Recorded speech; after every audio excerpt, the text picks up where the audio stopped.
are back for yet another edition of the show that highlights all things Tobago. Let's talk Tobago. I'm Davia Chambers, and this week we're at a brand new spot in Belmar Trace Extension, Buku, KDK Villa. So I'm going to take you inside with me while we share with you our stories for this week as usual. Come along with me. So what do we have to share with you this week? Well, we'll tell you about the Division of Settlements, Public Utilities and Rural Development's Street Lighting Program. We'll also share with you highlights from Community Development's World of Work program, and competitors from the Chief Secretary's T10 Blast competition receive their prizes. All these stories and more when Let's Talk Tobago returns. Stay with us. Yo, what's up? This is yours truly Positive, and you're locked on to Let's Talk Tobago. Easy, bless. Do you see the beautiful lights in this villa? Can you imagine what it would have been like if there were no lights? So electricity plays an important part in modern life, and street lights are important for safety and security. So through this program that you're going to learn about in our first story, communities in Tobago are being lit. Take a look. No lights? No problem, because there's a program which falls under the Division of Settlements, Public Utilities and Rural Development called the Street Lighting and Rural Electrification Program, which aids in providing lighting to low-income households and communities. The latest community, Canaan Feeder Road Extension. The installation of 14 street lights was carried out in partnership with the Trinidad and Tobago Electricity Commission. We are embarking on an aggressive rural electrification and streetlight installation program. Today we are in Canaan Feeder Road, where we are installing 11 streetlights. These streetlights would bring much needed relief to the residents of this area, and after a while of being in darkness, I can safely say that you can get to their homes with some light. But the street light will be good for us, because in the night, when they go out there to come in back, they have dark and they cut down the trees, and it was so much tree that we could not see and nobody. The installation of the lights cost approximately $161,309. For more information, feel free to contact the division at 612-4213. I know it sounds basic, but learning is fun. I certainly enjoy when I'm learning new things. And as you'll see in this story from Crystal George, the students who participated in Community Development's World of Work program also enjoyed learning new skills. Have a look. How cool it is to be able to get a taste of what the working world feels like, especially in an area that your heart desires. Well, for these youngsters, they got an opportunity to do just that through the Division of Community Development, Youth Development and Sport World of Work program, which enabled them with various tools to help them to navigate the environment. At the end of the program, these participants received their certificates of participation. The 2-week session covered training in areas such as resume writing and interview skills, public speaking and communication skills, dress code, social media management, personal and professional branding, customer service, networking and employer-employee engagement, conflict resolution and managing conflict, time management and leadership, office and dining etiquette, financial management and investment, career planning, and youth development and youth service. We would have also incorporated a new initiative we started just about 3 years ago, recognizing the need for our young persons to be exposed to a greater level of understanding and knowing about Tobago. Participants share their experience and are also lending some encouragement to their peers. And my experience at the World of Work program was definitely wonderful. It just changed me so much. It made me ready to accomplish my goals. Experience in the World of Work program was amazing. I mean, I was placed in Tobago Updates, a place a media place that I wanted to actually be a part of. I actually wanted to take my career into media, so that was really great that I had an experience like that. Everything was well planned out here at the World of Work program. The free food is amazing, I definitely recommend you guys to come out next year and apply. I was placed at Tobago Updates. Now the experience was very, very nice. I really liked everything they taught me. It wasn't really anything I expected, to be very honest. I had no idea about what went on in the media world and all this kind of stuff, but I learned fast and I did well in working there. From the inception of the program in 2009, the division's mandate is to create opportunities for our young persons to thrive in today's society. I'm Crystal George for Let's Talk Tobago.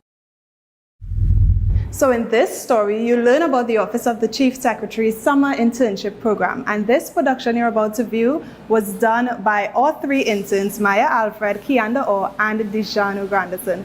Take a look, and we really hope you enjoy.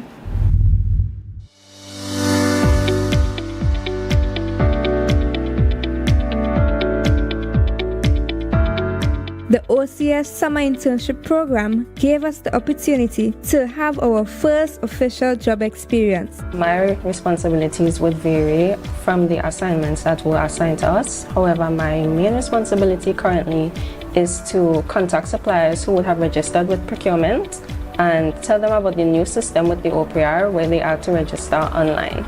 My biggest responsibility is to learn and observe, and just complete tasks that I'm given. So for the 2 months since I've been here, I have been a part of various projects. The biggest one was the business registrar, where we go around the island basically and we register the businesses of the island basically.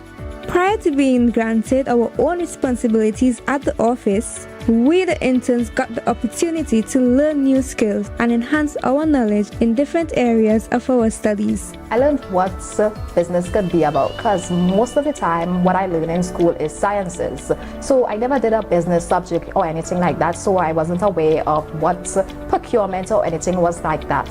So when I came to the office and I got into what procurement really meant, I learned a lot of what happens in procuring goods and items for the entire OCS and the THM. I got a lot of insight about what it means to do economics on a public sector level. I worked alongside people who actually study what I study, and that's probably the most important thing for me, learning from them. I learned from, he wasn't here, but I was informed a lot about Mr. Perry, who is the head statistician at the department. We had 2 outings. We went to change all the names on the PCs in the department to make it easier to notify them, or if they have a problem on the network, we could understand who it is and where to go. I learned about the different roles in my degree. A lot of jobs I didn't know I could have done, I could do now, so it helped me, navigate a little better career-wise. My experience when meeting the Chief Secretary, it was pretty insightful. I major in linguistics and education, and he is a fellow linguist himself. So us sharing that commonality was very intriguing and interesting to hear his thoughts as well as his experience in becoming a linguist. He was very intelligent in his delivery, and he was also pretty interested in getting to know the interns on a more personal level. We thank all the members and staff of the Office of the Chief Secretary and by extension the Tobago House of Assembly for sharing this wonderful experience with us. Team OCS, one family, one love. I am Kianda Orr, OCS Summer Intern for Let's Talk Tobago. So we have to take a break right now, but we'll be back with more stories. Stay with us. Let's Talk Tobago. We'll be right back.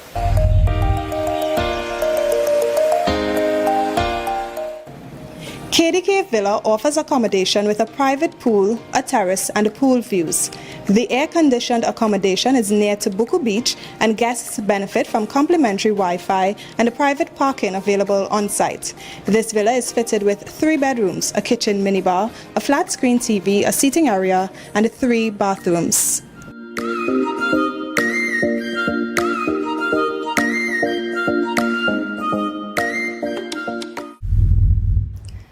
The teams that participated in the Chief Secretary's annual T10 Blast competition received their prizes for their very hard work.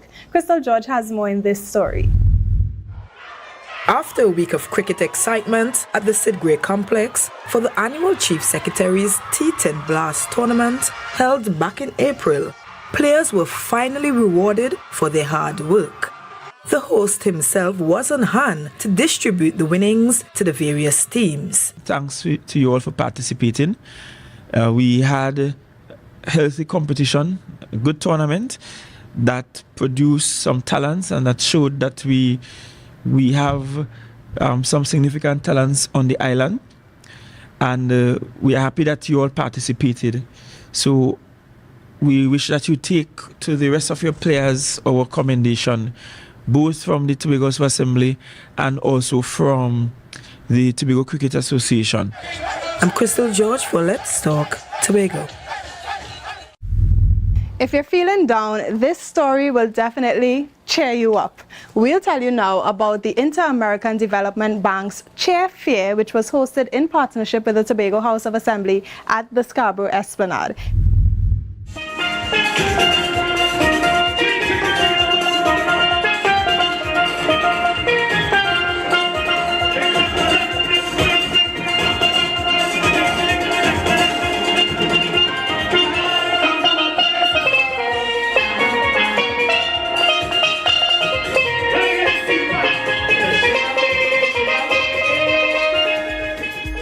Fair is a community event. It is actually an IDB event that they are partnering with the Tobago House of Assembly to really showcase the public and private sector offerings. There were 8 thematic areas: digital transformation, health, housing, climate change. All of these areas, we just aligned them to our divisions and asked to come and showcase some of the things that they're doing in their divisions based on these thematic areas. Chair Fair is about happiness. It's about fun. In fact, the theme of Chair Fair is fun can make a difference. The aim of it is for the IDB and our partners to come to the community and speak to citizens about the work that we do, the areas in which we work, and really have engaging interactions with them so they understand the development work that we have been doing in Trinidad and Tobago. So we have supported the construction and rehabilitation of wastewater treatment plants. We have worked with blue economy entrepreneurs. We are working with TEMA to support them in the establishment of an emergency response center. We are providing capacity building and training to various divisions of the THA. And so we have a very active engagement in Tobago. We really try to make sure that Tobago is well represented in the portfolio. The booths are very, very informative. For example, we have somebody making oils and soaps locally. A lot of this stuff are local stuff. There's the Tadco booth that have a lot of local, dasheen flour, which is really, really good. We are one of the recipients of the Blue Economy project that IDB had last year. So we were one of the entrepreneurs who won, was about 7 of us. So my project was using seaweed, that everybody thinks is so nuisance on the beach, and converting it into usable products. So I decided it's good for your hair. So I started making shampoos and conditioners from seaweed, right? Combining it with hibiscus because they complement each other. I think it's a fantastic idea. I think it's long overdue, and something like this should continue, probably yearly or biannually or something, but we should have more of this kind of thing to expose, especially the younger people, something like this. I think it's a great opportunity for all these small businesses, because a lot of people have businesses and we can make connections, we can help each other out, buy from each other, and get to showcase all the many talents that we have here in Tobago.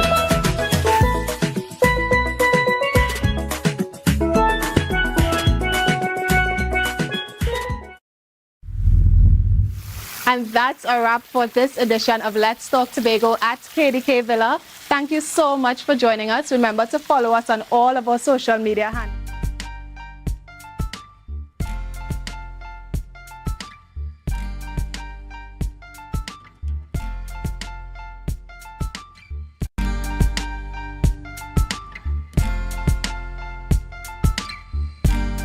Put a smile on your face.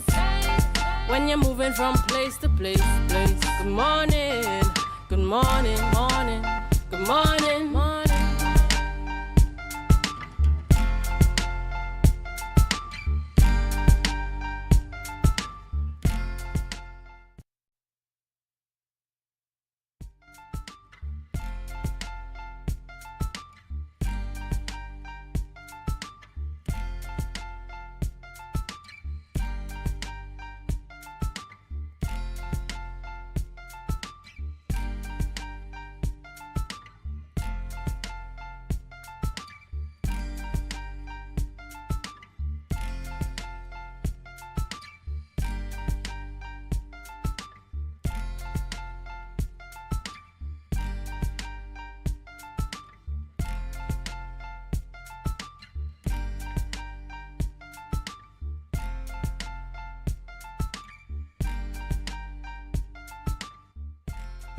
Morning and welcome to Youth Wednesdays and Tobago Updates morning show. We are live here in Portmore, Scarborough.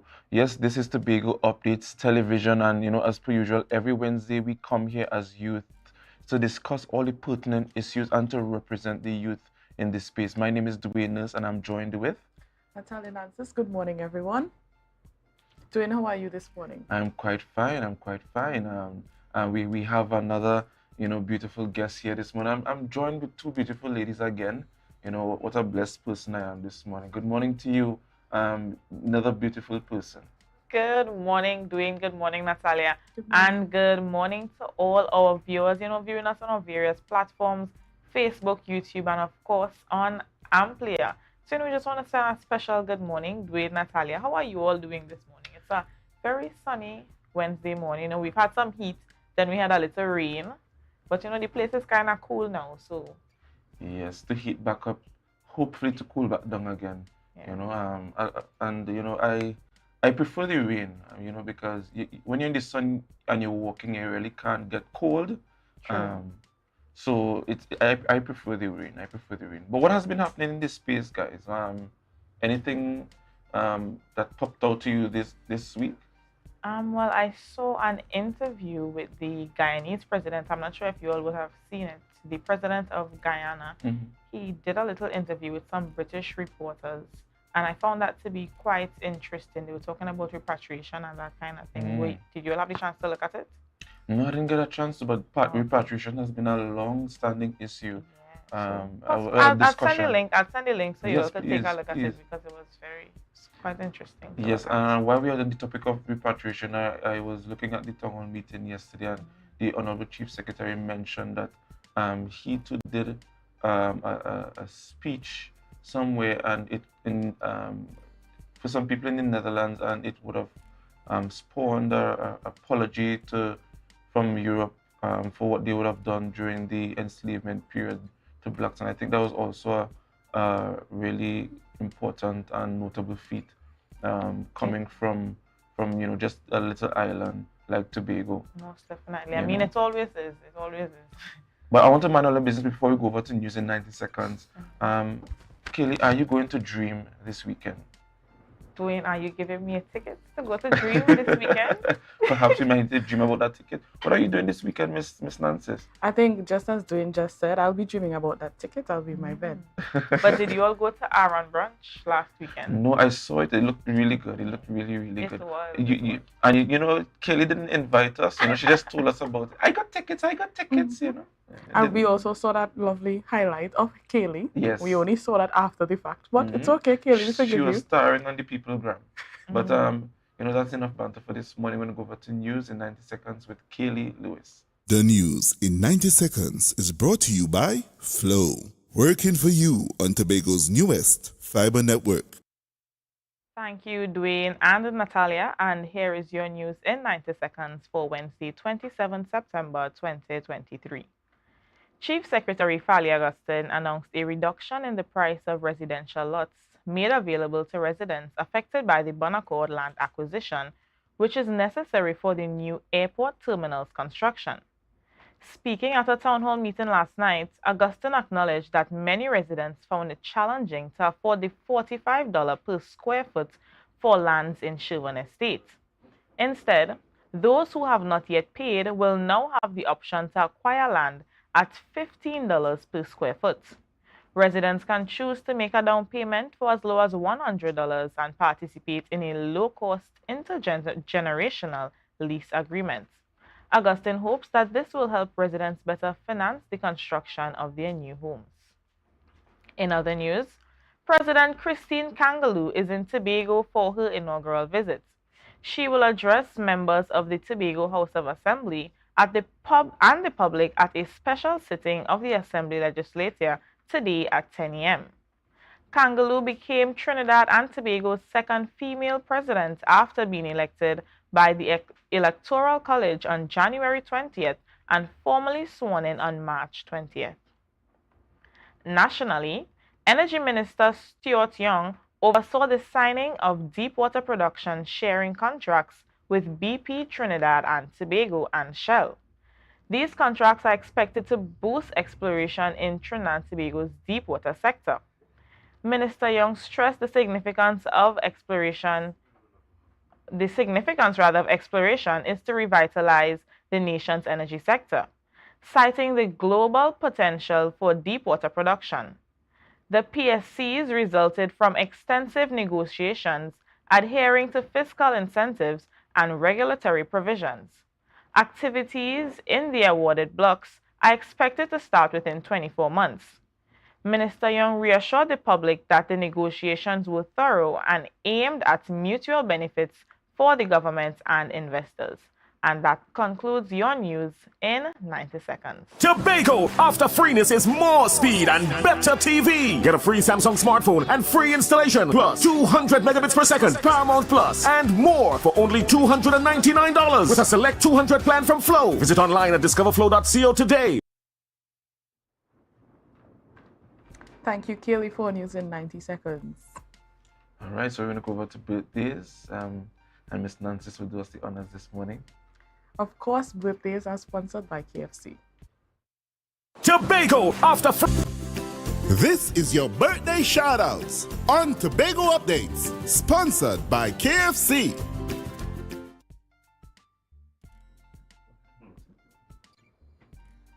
All right, so this morning we have one birthday special lady, Miss Avalon James Thorne. May your special day be as amazing as you are. Love coming from your mom, your sisters, and the rest of the family, and of course here at Tobago Updates. Birthday shoutouts on Tobago Updates, sponsored by KFC. From the experts that created the Zinger sandwich comes the KFC Crispy Barbecue Zinger.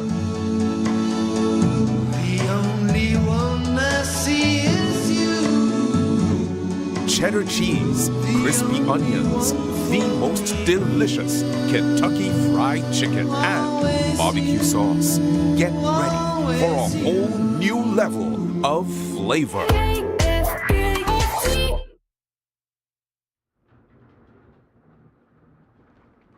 All right, we want to welcome you guys back. So we want to give you guys a rundown for this morning, and we have an interesting rundown for you.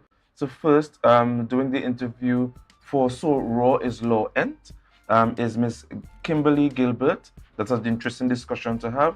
And next, we have a family workshop from the division of, can't pronounce that division right now, but that will be done by Miss Liana Alexander. So another discussion surrounding that. And finally, we have the Caribbean Developmental Championships Archery. And two guests will be joining us this morning, Miss Lewis and Coach Welch, to have that discussion. So guys, we have a very fun-packed and rundown for you this morning. I hope you guys, share the live and ensure that people, come and listen to us conduct these interviews this morning. So guys, before we go over to Tobago in Focus, I want to remind you to share the live, share the live, share the live. We'll be right back.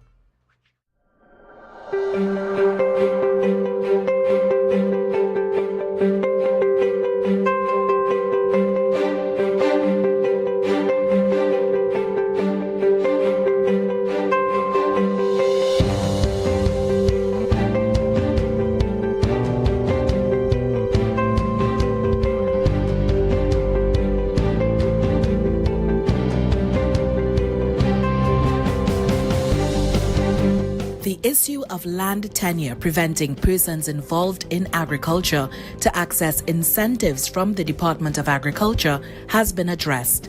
Registration and Incentive Officer in the Department of Agriculture, Tobago House of Assembly, Giselle Davis, explains. Prior, we focused on that land ownership where you must have been the registered owner of the property. It was eased a number of years ago where we now look at land tenure. Land tenure meaning that for me, for example, I might be an owner of a parcel of land and you might be interested or you might be a relative to me in farming. So what we can do is do an agreement, a lease agreement, or I can give you an affidavit. However, whatever land tenure document the person intends on using must be a legal binding document. And also, I must show that I have the rights to give you permission to occupy the parcel of land. Even though I am not the registered owner, I might be the person in charge of and paying taxes on behalf of same. These agricultural incentives are aimed at encouraging persons to get involved in agriculture, to boost productivity, to encourage good agricultural practices, and to attract new persons to the sector. Equipment and machinery, water for agriculture, we have land preparation, there are incentives for agro-processors to bring your holding up to HACCP readiness. We have for marketing as well. So each incentive, and I must mention that there are also incentives for vehicles as well. This program is national, and all qualified persons are encouraged to take advantage of the investment. Farmers must be registered with the Department of Agriculture and includes beekeepers, agro-processors, farmers, cooperatives, and organizations. So each incentive, coming back to that, carries its own rebate percentage. So the incentive is not a before, it's after. It's a rebate system. So the person purchases, farmers, fisher folk, beekeepers, agro-processors, and we now give back up to 50% of what they will have spent. So for example, under the equipment and machinery incentive, that will cover items like your brush cutters, your water pumps, items like those. The rebate on that is 50%, but all we would pay is $50,000. For more information and to sign up for these incentives, visit the department at the Millshave Administrative Complex, Shervan Road, or call 639-1966, extension 3585 or 3586. The Department of Agriculture is part of the Division of Food Security, Natural Resources, the Environment, and Sustainable Development.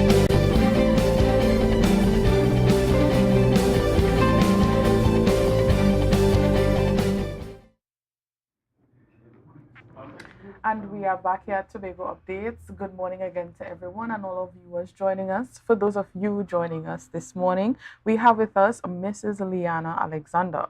She'll be here to tell us a little bit about an upcoming event on DSFN tomorrow at the Scarborough Library, right? So we'll get right into it. Could you tell us, Liana, a little bit about your role in DSFN? Okay, good morning and thank you for having me and welcome to our viewers.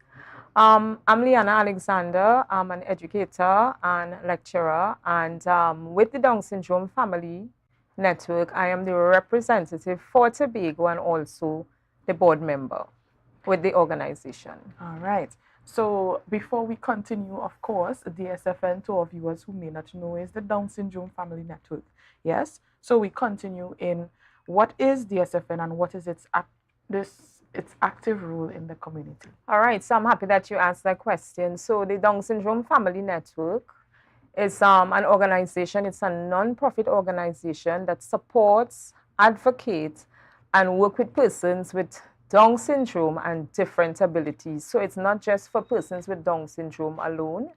The organization was founded in 2012 by Glenn Niles. He's our chairman and founder. And we are ably assisted by Lisa Ghani, who is our corporate events person. They are all board members as well. All right. So throughout the years, as you said, it has played an active role in the community. Being there as a strong support, or being there, to help out the children and adolescent youths with Down syndrome. Yes, so could you share a little bit of what services you provide to the community? All right, so let me give you a little bit of the genesis. The organization would have been present in Trinidad for a number of years, and they normally would come to Tobago. So in 2012, they came. And from 2013, they would have had a strong presence in Tobago up until today. So they are here for the past 9 years. And we have workshops for the parents. Our parental workshop, we also have stakeholders from the Division of Education and caregivers, the school administrators and stuff like that. We have 4 of these workshops every year. We have our main conference in March. That's the World Down Syndrome Day Conference.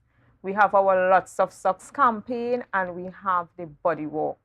So all these are things that we do throughout the year. So it's not just a one-time thing, and then you don't hear about us again. It's a continuous presence of the Down Syndrome Family Network here in Tobago and in Trinidad as well. So I heard that you mentioned the body walk. So could you tell us a little bit about that before we continue on to the workshop that you have for tomorrow? I know the body walk is something upcoming as well. So could you just give the viewers some insight into the body walk? Right, so I'm so excited right now. So October is Down Syndrome Month, right? So within the month of October, we have a lot of events, and the body walk is huge.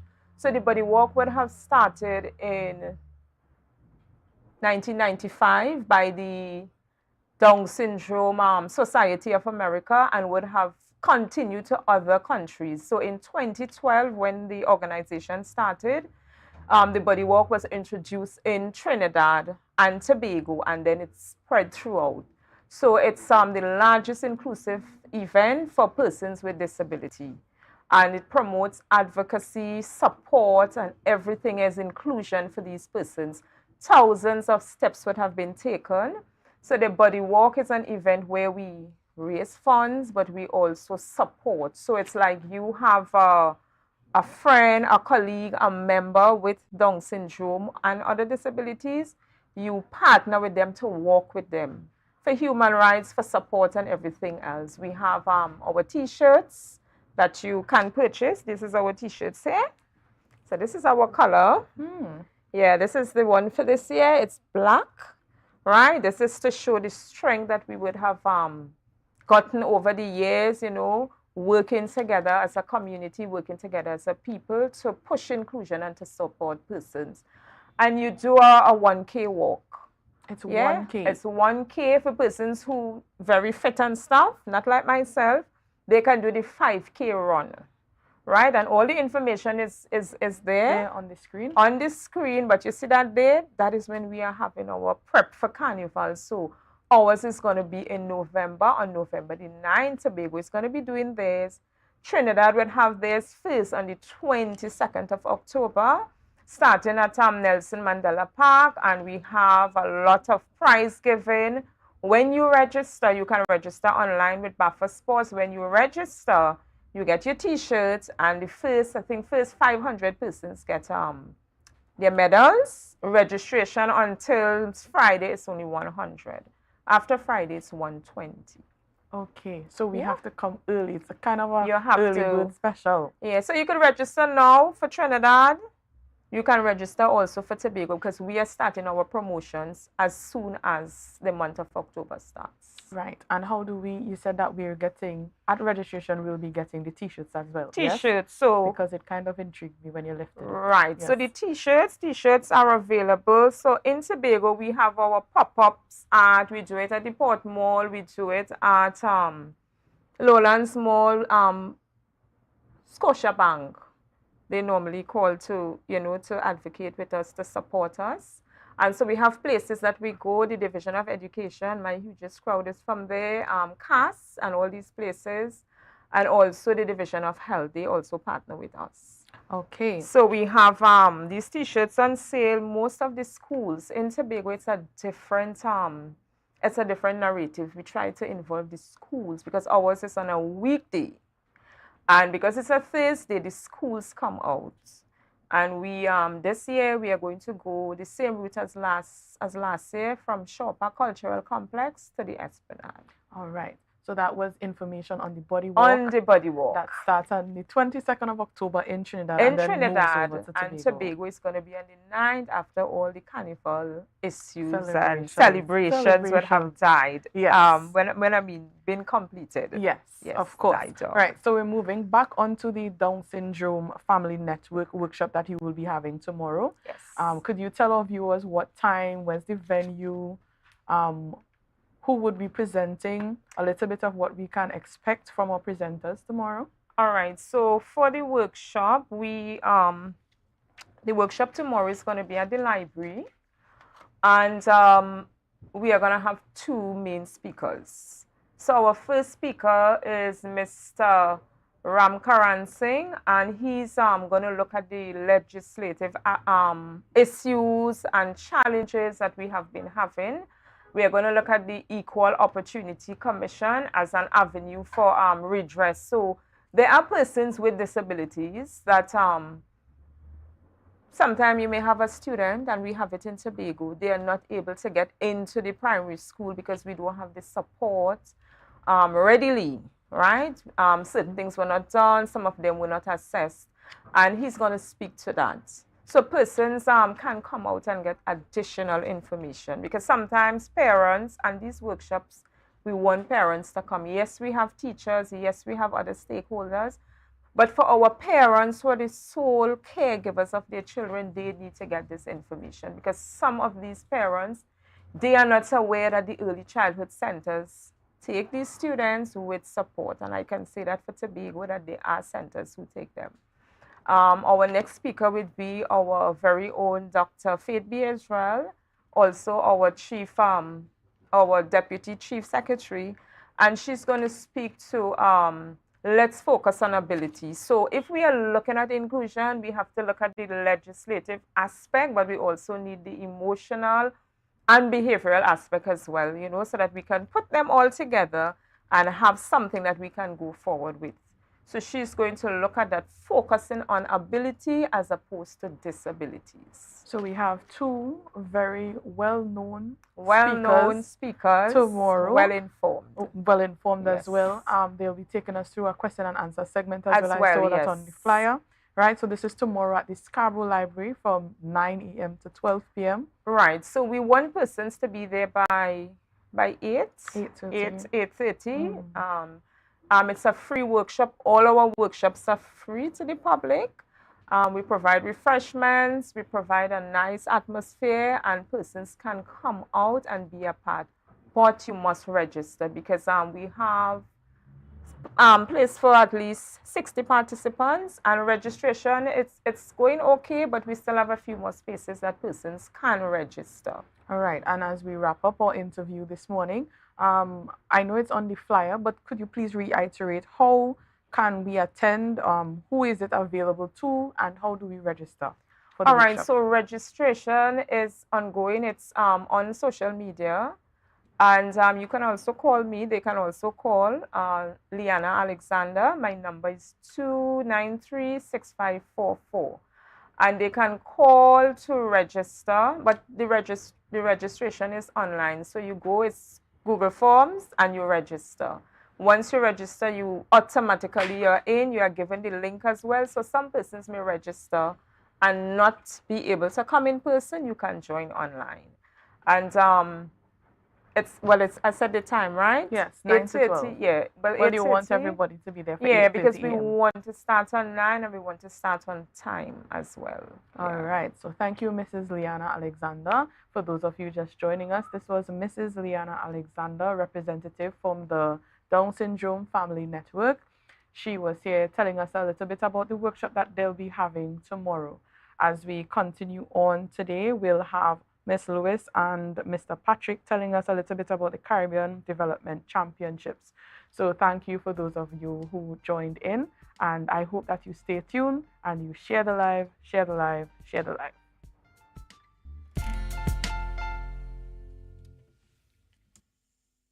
rotisserie, mouth-watering fries, salads, combos, and specials galore. Feeling for something to eat? Come and see. Our rotisserie is seasoned to the T. Kicking chicken, masala, and jerk roast. Crispy fries made from scratch. Who do you know can beat that? Or salads freshly cut and packed. When you taste it, you'll be wanting to come back. So come check us out on number 2 Robinson Street, Uptown Scarborough, Tobago. We open on Saturday nights from 7:30 to 11:30 p.m. Monday to Thursday, we're open from 10 a.m. to 9:30 p.m. and on Friday, 10 a.m. to 4:30 p.m. Contact us at 772-7443 and all social media handles at The Rotisserie Factory.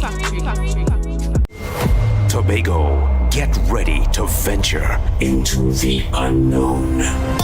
Mighty Crush Entertainment presents Dream the Phantasm. Join us on September 30th, 2023 from 11 p.m. to experience your newest reality at the Shore Park Complex, Tobago. And the best part, you can get your tickets now at Lust Restaurant and Lounge, Gulf City Lowlands, Jade Monkey Bar, Pablo's Supermarket, Barcode, Spade, Stumpy Complex Canaan, or online at WeTix.com and IslandEtickets.com. Mighty Crush Hotline 755-7874 on September 30th at the Shore Park Complex, Tobago. Dream the Phantasm.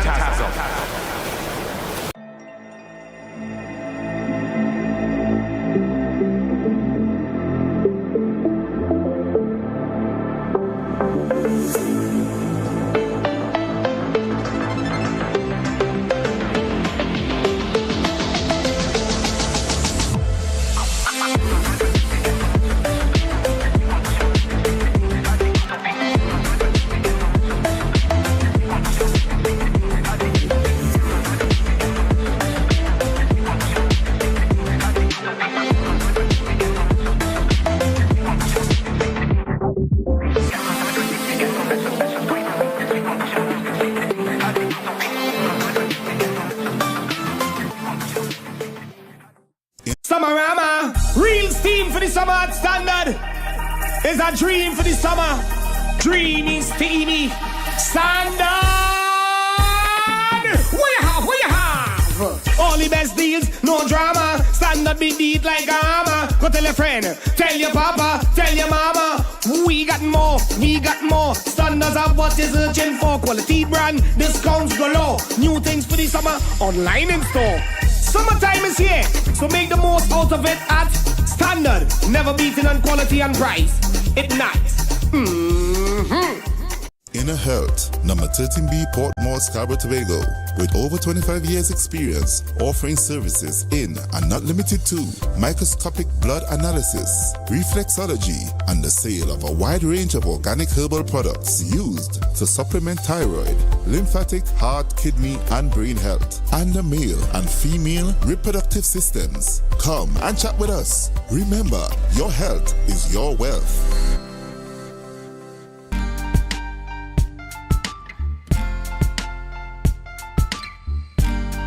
Put a smile on your face when you're moving from place to place. Good morning, good morning, morning, good morning, morning.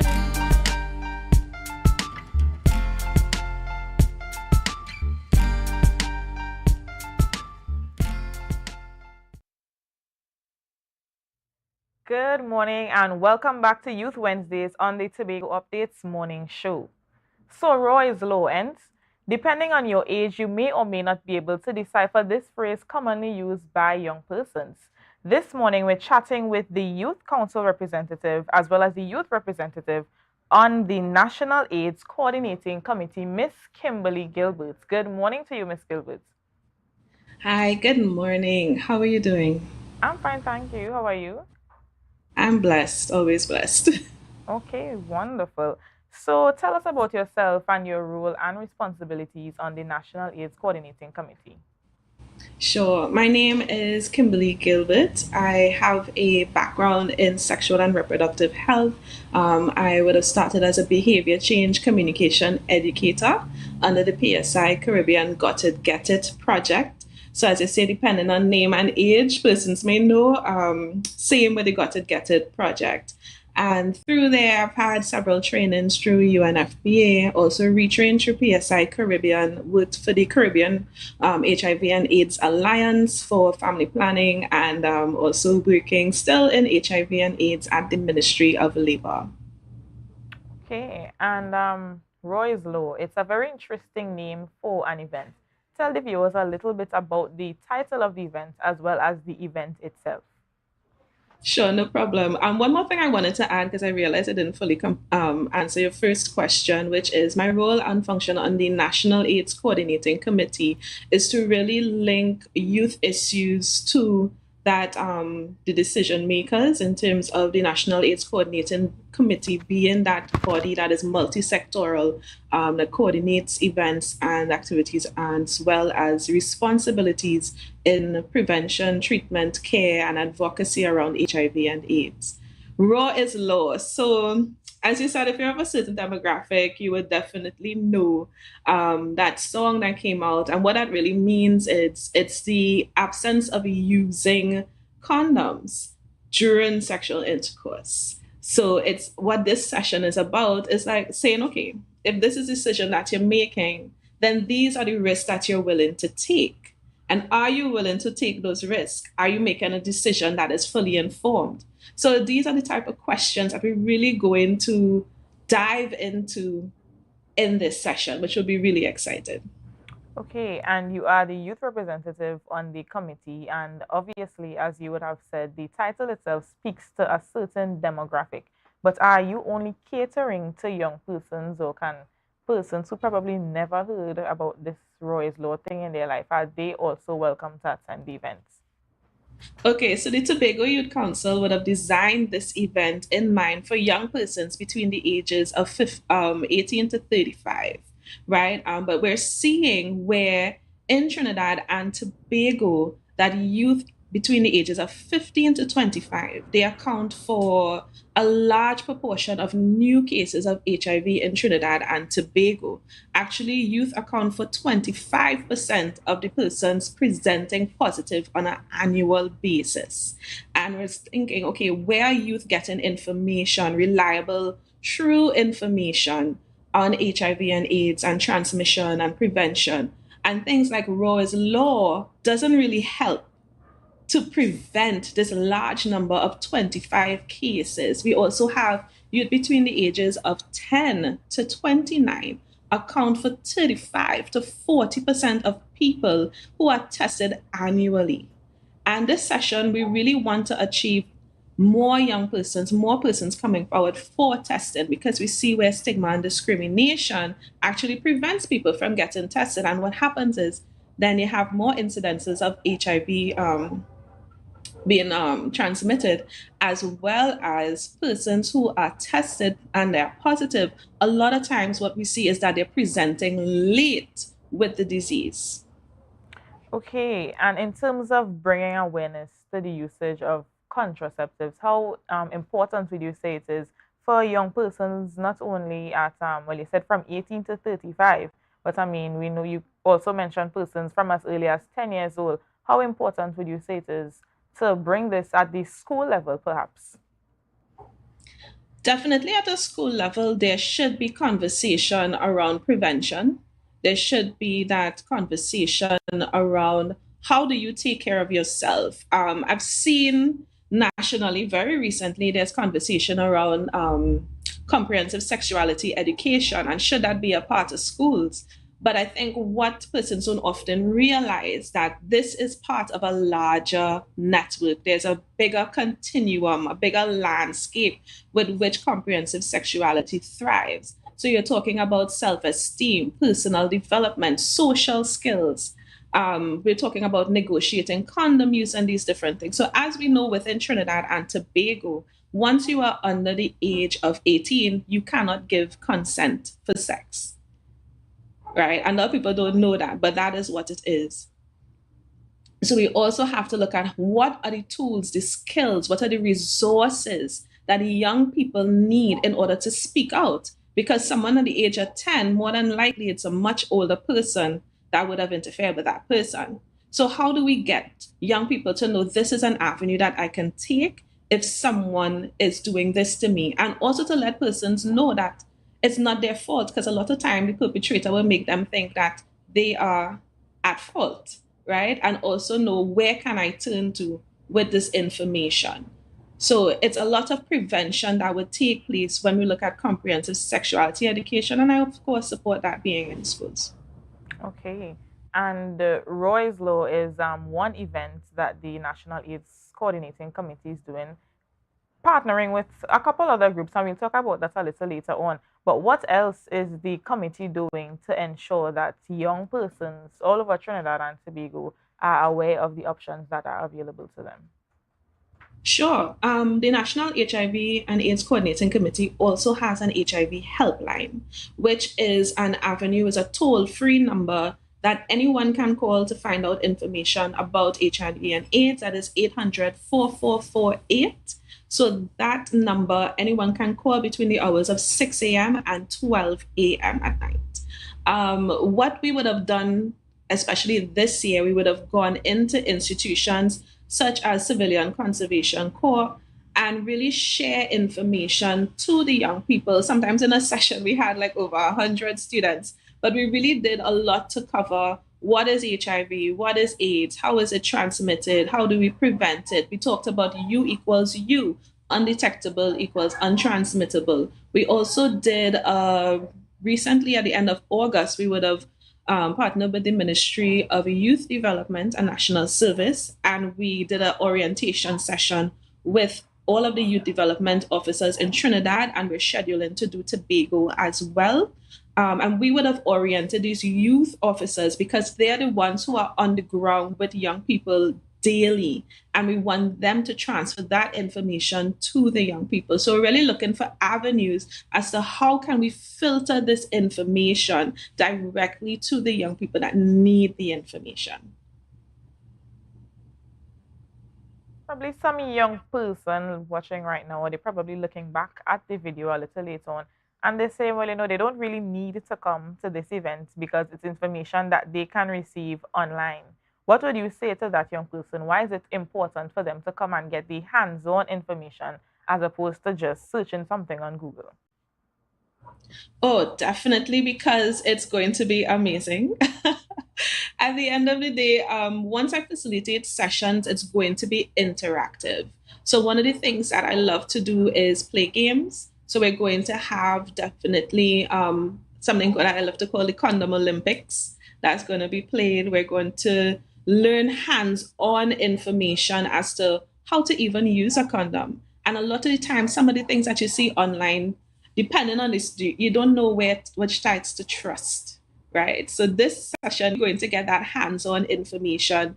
You're going to learn with your peers. You can ask questions, and it's going to be extremely interactive. Okay, and you mentioned earlier that you all are partnering with the Tobago Youth Council. Who are some of the other persons that you'll be partnering with to host this event? So this, in addition to the Tobago Youth Council and the National AIDS Coordinating Committee, we have the Rotaract Club of Tobago as well as the Trinidad and Tobago Youth Ambassadors.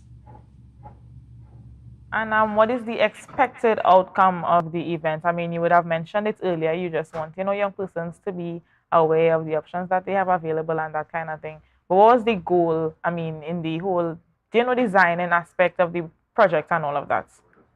Sure. With Tobago, we would have signed on to the 95-95 goal. And that goal is 95% of persons who are living with HIV know their status, 95% who know their status, treatment, and 95% of those persons who aren't, they are viral suppressed. And what that means is they're unable to transmit HIV to their partners. In order to do this, sessions allow to share the information, for talk about stigma and discrimination, for us to encourage persons to have better health-seeking behavior so that they are able to get tested so that we can prevent late-stage prevention and reduce the number, that high percentage of young people presented with HIV as part of the new cases every year. So we really want this session is geared towards equipping youth with the information that is necessary so that they can make informed decisions, empowered decisions to learn more. And we know that there's a disconnect sometimes between information and behavior change, but it's really to get persons at that pre-contemplation stage where they really start to think about, okay, this is my behavior. How is this going to affect me? What do I need to do to protect myself? And I really want there to be a ripple effect. So we really want young people to share the information that they receive in this session, because not everyone can be there, right? Unfortunately. So we really want them to share this information and ripple it into the community, into the spaces, into their WhatsApp groups, into their chats that they have, the little lives that they have, and keep the conversation going. Because once you keep the conversation going, there's going to become a point where this type of conversation will be normal conversation, where persons talk about what is best for my sexual health, what is best for your sexual health. Ask a question like, when last were you tested? And these are things that we need to have with our partners as well. So we really want to encourage that type of conversation. So definitely. And as we wrap up the interview, we're going to share the flyer one more time so that you can give the viewers, just all the information regarding the event that is taking place tomorrow. Please go there. So row is low end.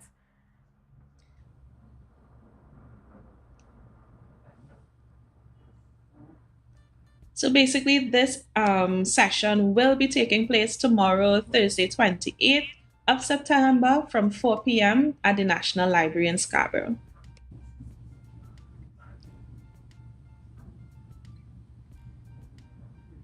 Okay, viewers, so we're going to thank you very much, Ms. Kimberly Gilbert, for coming on and chatting with us this morning.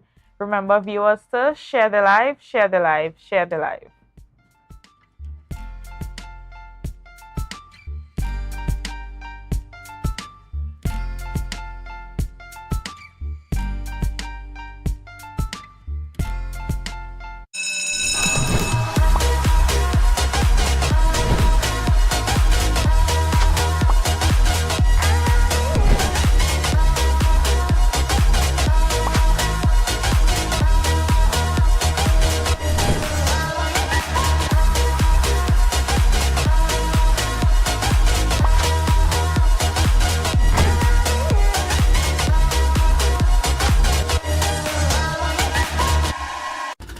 Your car break down. Oh, no, not again. And you're worried paying a wrecker could mean a pocket breakdown too.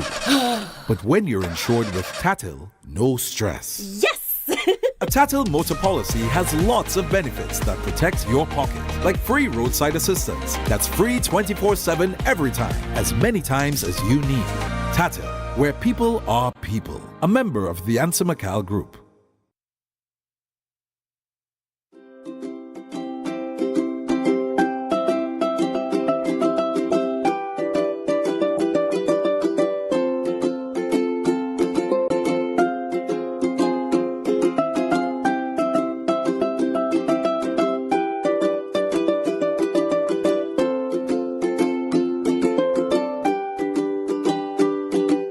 Mount Pleasant Credit Union Back to School Loan Promotion. Loans up to $15,000. Requirements: job letter and a payslip no more than 1 month old. Utility bill, copy of book list, salary deduction, 10% down payment for self-employed persons, evidence of income and expenditure, bank statement, 12 to 18 months, other supporting document. Promotion ends October 18. Contact us at 639-8375 or 8108 or check us out on www.mpcutobago.com or email us at loan@mpcutobago.com. Mount Pleasant Credit Union's Back to School Loan Promotion. Right now, Tobagonians are just currying down to Bonaccord, right in Stobie Local Road. You know why? To come down and shop at Authentic Builders General Hardware, the only hardware store in Tobago that is giving you guys Trinidad prices. So for instance, such as steel, 1/2 inch and 5/8, $7,895. 5/8 construction ply for $260. Every single thing that you will need to do your home renovation or start your new construction, we have it right here. And to get your quotation, it's very easy. Just WhatsApp us at 272-1990 and we will do your free WhatsApp quotation for you.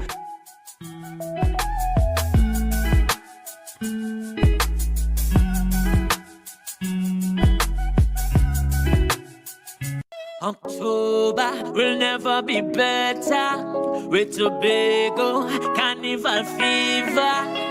Okay, passage and come on over.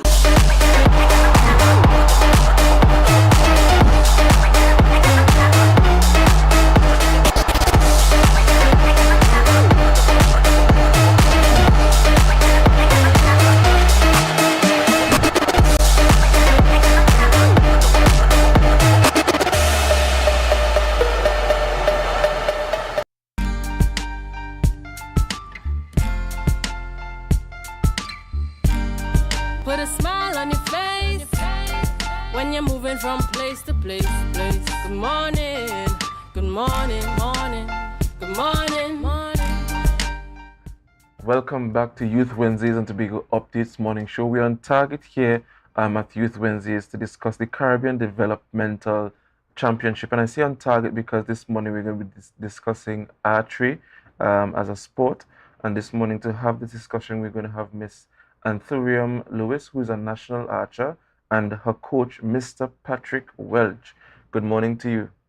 Good morning, sir. Good morning. Good Thank morning. you. And good morning to Tobago. But no, guys, I have been seeing Mr. Patrick all over the place, and for good cause. He seems to wear many hats. How do you do it? Very good time management, and probably just a reduction in the amount of sleep. All right. So tell us about archery and why did you get into archery? My initial foray into archery came as a result of my scouting group at the time. They were interested in it, so I would have done some research, did the training, and we would have gone through the National Federation, did the work and so on, and we would have established the Tobago Precision Archery Club. And that was several years ago. I think we're probably going on 9 years of existence in Tobago.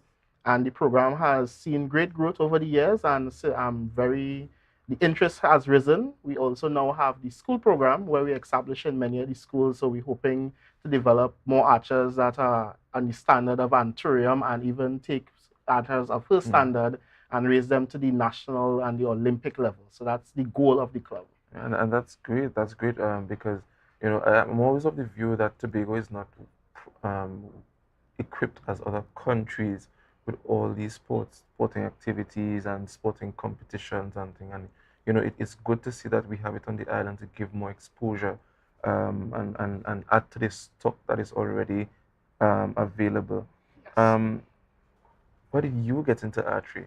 And might I say, you have a very exotic name. Thank you. It's a Anthurium, flower. for those who don't know, is a flower Yes. that only grows under special conditions. That's very true. The immortal trees? Yeah. Yes, immortal trees. Without them, it wouldn't grow. And it grows a very nice pink or white or sometimes yellow. And there's a beautiful purple one also. That's Yeah, yeah. So, very beautiful name. But why did you get into archery? Okay, I got into archery originally because I wanted to find a sport that would suit me, right? That I would enjoy, that would also benefit me in other areas of my life, like in coordination and focus. And when I found archery originally, I was like, okay, this is a cool sport. You know, not many people know about it, but I like it. Right. So I held on to it and I continued to push with it. And it really brought out that type of competitiveness in me. And it made me realize the lengths I could go to and how far archery could take me and in the ways I can represent myself, my family, and my country. And it's a good thing to be in. Right, I'm quite confident. But I think it would be remiss of me if I don't ask you. So is it that you looked at Arrow, Green Arrow, and, you know, you was inspired, or you looked at the Avengers and saw the, you know? It definitely had an influence on me.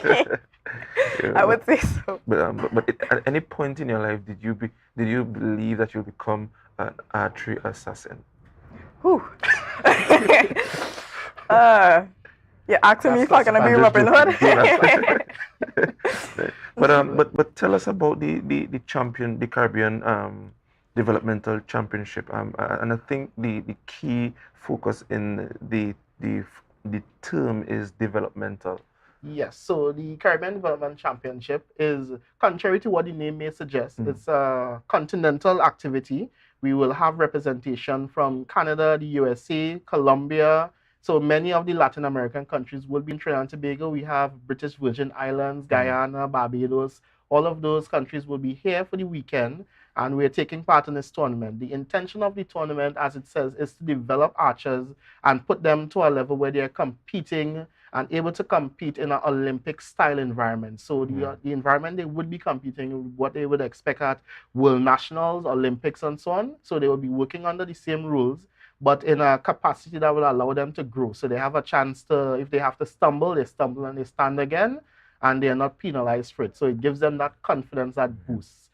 Tobago would have attended its first CDC last year when we went to Dominican Republic.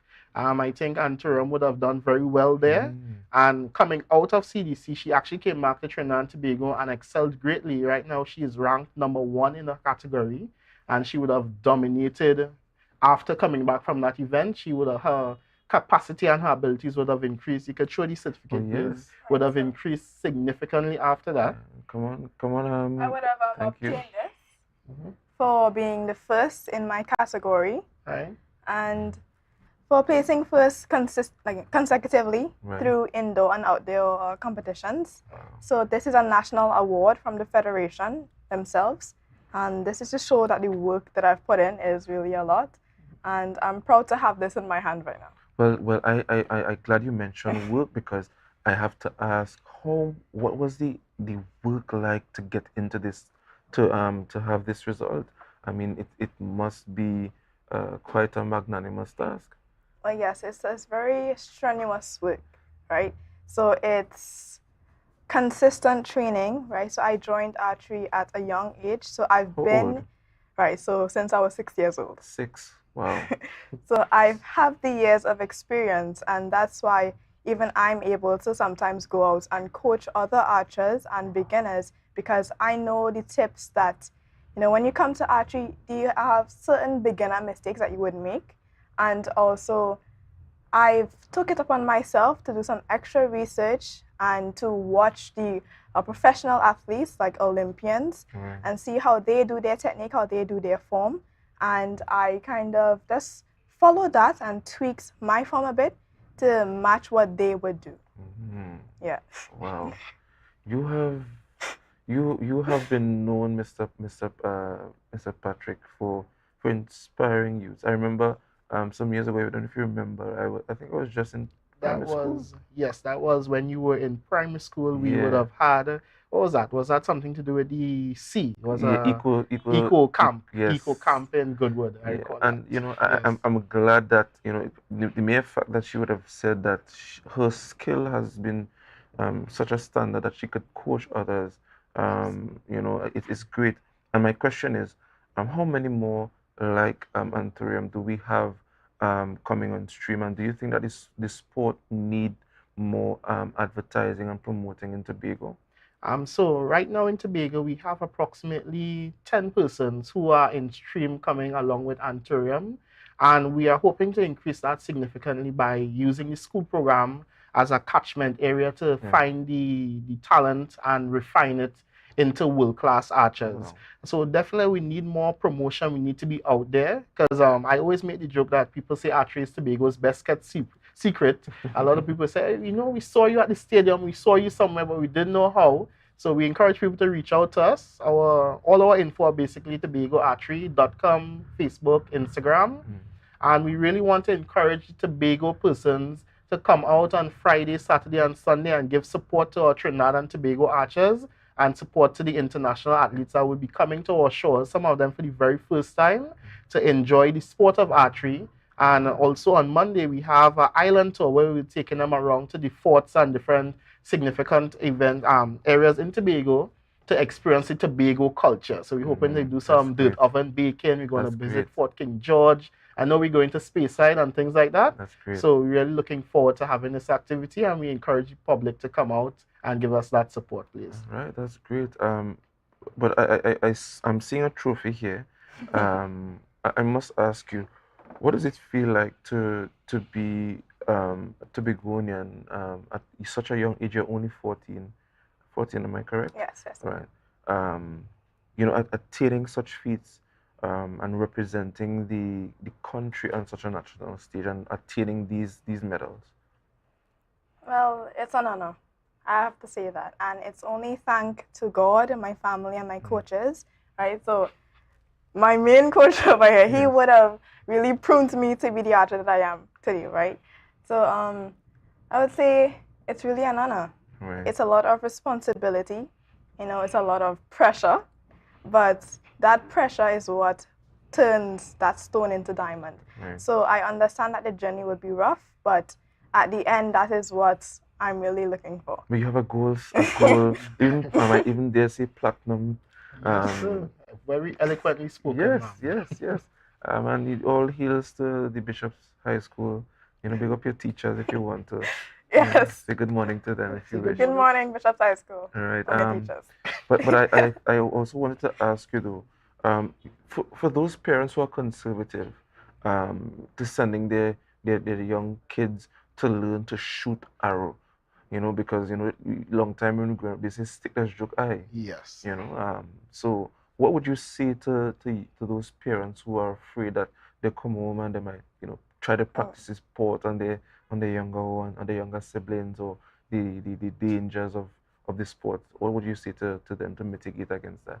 Well, actually, surprisingly, a lot of people don't know, is that archery is actually one of the safest sports in the world, right? So one thing you do when you come to archery is we teach you the safety rules. We teach you how to properly handle a bow and arrow so that those instances don't occur, right? So it's better to come to the club and shoot safely and with that knowledge behind your head to know that I can do this, I can do that, than to build your own bow and arrow at home and possibly injure yourself, because there's a lot of things that you can end up doing that people aren't aware of that is very dangerous, and I myself have seen some of those casualties. Right. Yes. And what about you, Coach? Have you gotten the concern that, oh gosh, my child, I don't want him, he miserable or she miserable, Strangely enough, it's the opposite. The parents are very excited, no matter how miserable a child may be, to get them into the program and say, hey, they love to do this, they love to do that. But what happens is when the child comes to the club and they come to the program, they are quickly taught what is safe and what they can and cannot do. So you tend to have a lot of children, when they get in, they have one perception, but after their first session, they're able to grasp the enormous responsibility it takes to really operate the bow and arrow, because while it is a sporting tool, it can be used negatively. And I can safely say so far all our students have adhered to all the safety rules in terms of we have certain regulations in place at the club, at the national and the international level to protect the archers and to protect anyone within the environment when we're operating. All right. Thank you, guys. Unfortunately, this brings us to the end of our interview this morning. It was a pleasure meeting you. Patrick, keep up the good work. Thank you. I'm very glad and pleased to see that you're really fostering development on the island through sport. Guys, this brings us to the end of our interview on Youth Wednesdays on the Tobago Updates morning show on Tobago Updates television. Remember to share the live. We go back to Tobago Notes and Tobago. Good Morning Tobago with Candice Jackson. Have a great day.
community event. It is actually an IDB event that they are partnering with the Tobago House of Assembly to really showcase the public and private sector offerings. There were 8 thematic areas: digital transformation, health, housing, climate change. All of these areas, we just aligned them to our divisions and asked to come and showcase some of the things that they're doing in their divisions based on these thematic areas. Chair Fair is about happiness.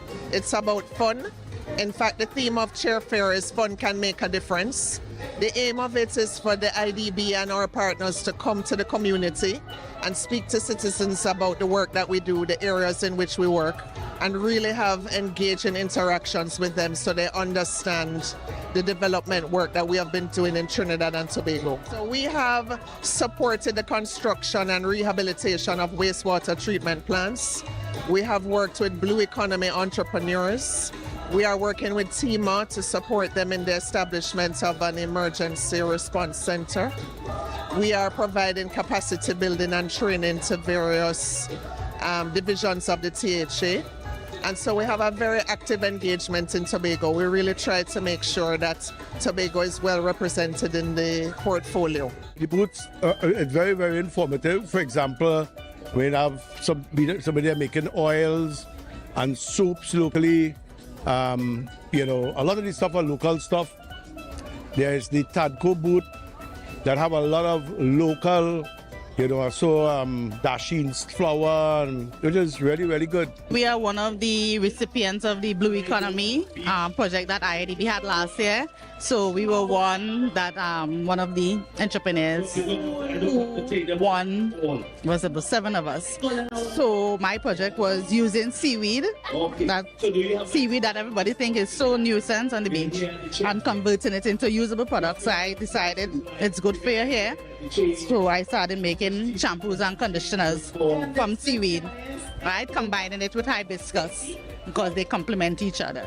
I think it's a fantastic idea. I think it's long overdue, and something like this should continue, probably yearly or biannually or something, but we should have more of this kind of thing to expose, especially the younger people, something like this. I think it's a great opportunity for all these small businesses because a lot of people have businesses and we can make connections, we can help each other out, buy from each other, and get to showcase all the many talents that we have here in Tobago.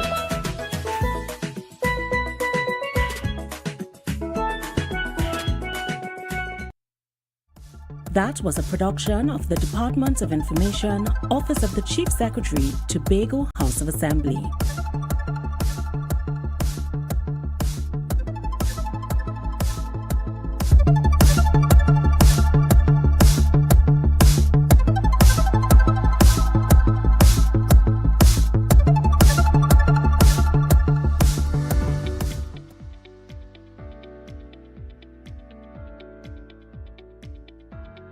The OCS Summer Internship Program gave us the opportunity to have our first official job experience. My responsibilities would vary from the assignments that were assigned to us. However, my main responsibility currently is to contact suppliers who would have registered with procurement and tell them about the new system with the OPR where they are to register online.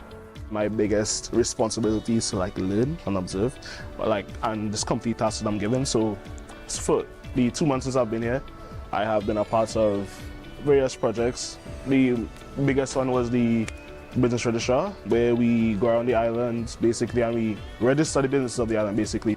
Prior to being granted our own responsibilities at the office, we the interns got the opportunity to learn new skills and enhance our knowledge in different areas of our studies. I learned what business could be about because most of the time what I learn in school is sciences. So I never did a business subject or anything like that, so I wasn't aware of what procurement or anything was like that.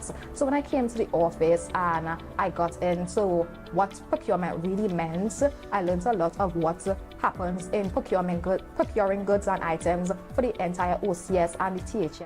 I got a lot of insight about what it means to do economics on a public sector level. I worked alongside people who actually study what I study, and that's probably the most important thing for me, learning from them I learned from, well, he wasn't here, but I was informed a lot about Mr. Perry, who is the head statistician at the department. We had 2 outings. We went to change all the names on the PCs in the department to make it easier to notify them, or if they have a problem on the network, we could understand who it is and where to go. I learned about the different roles in my degree. A lot of jobs I didn't know I could have done, I could do now, so it helped me, navigate a little better career-wise. My experience when meeting the Chief Secretary, it was pretty insightful. I major in linguistics and education, and he is a fellow linguist himself. So us sharing that commonality was very intriguing and interesting to hear his thoughts as well as his experience in becoming a linguist. He was very intelligent in his delivery, and he was also pretty interested in getting to know the interns on a more personal level. We thank all the members and staff of the Office of the Chief Secretary and by extension the Tobago House of Assembly for sharing this wonderful experience with us. Team OCS, one family, one love. That was a production of the Department of Information, Office of the Chief Secretary, Tobago House of Assembly.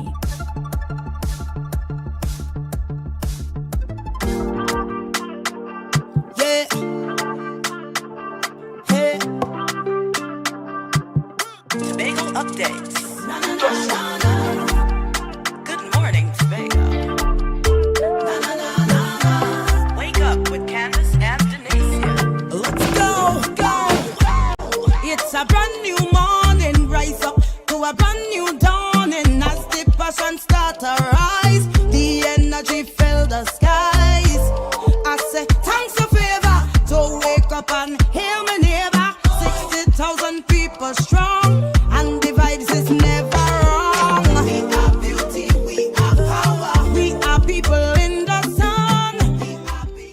Welcome to Good Morning Tobago on Tobago Updates, your source for current affairs in Tobago, Trinidad, and the region, with the perfect conversation to complement your morning routine. I am Candace Jackson, and let's get started with the news in 90 seconds. The news in 90 seconds is brought to you by Flow, working for you on Tobago's newest fiber network. Chief Secretary Fali Augustine announced a reduction in the price of residential lots made available to residents affected by the Bonaccord land acquisition, which is necessary for the construction of the new airport terminal.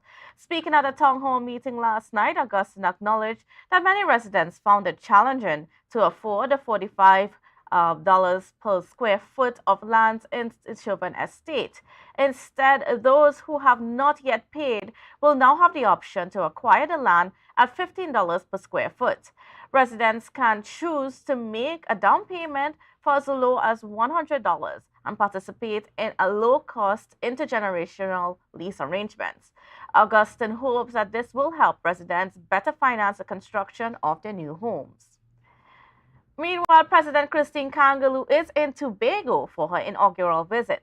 She will address members of the Tobago House of Assembly and the public at a special sitting of the Assembly Legislature today at 10 a.m. Kangaloo became the president of Trinidad and Tobago as the second female president after being elected by the Electoral College on January 20th and formally sworn in on March 20th, 2023.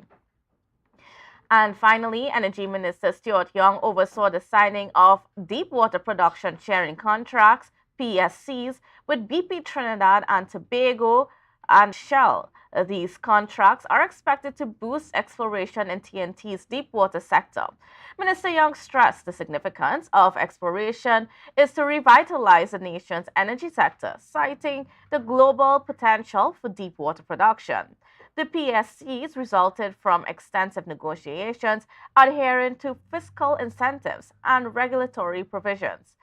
Activities in the awarded blocks are expected to start within 24 months.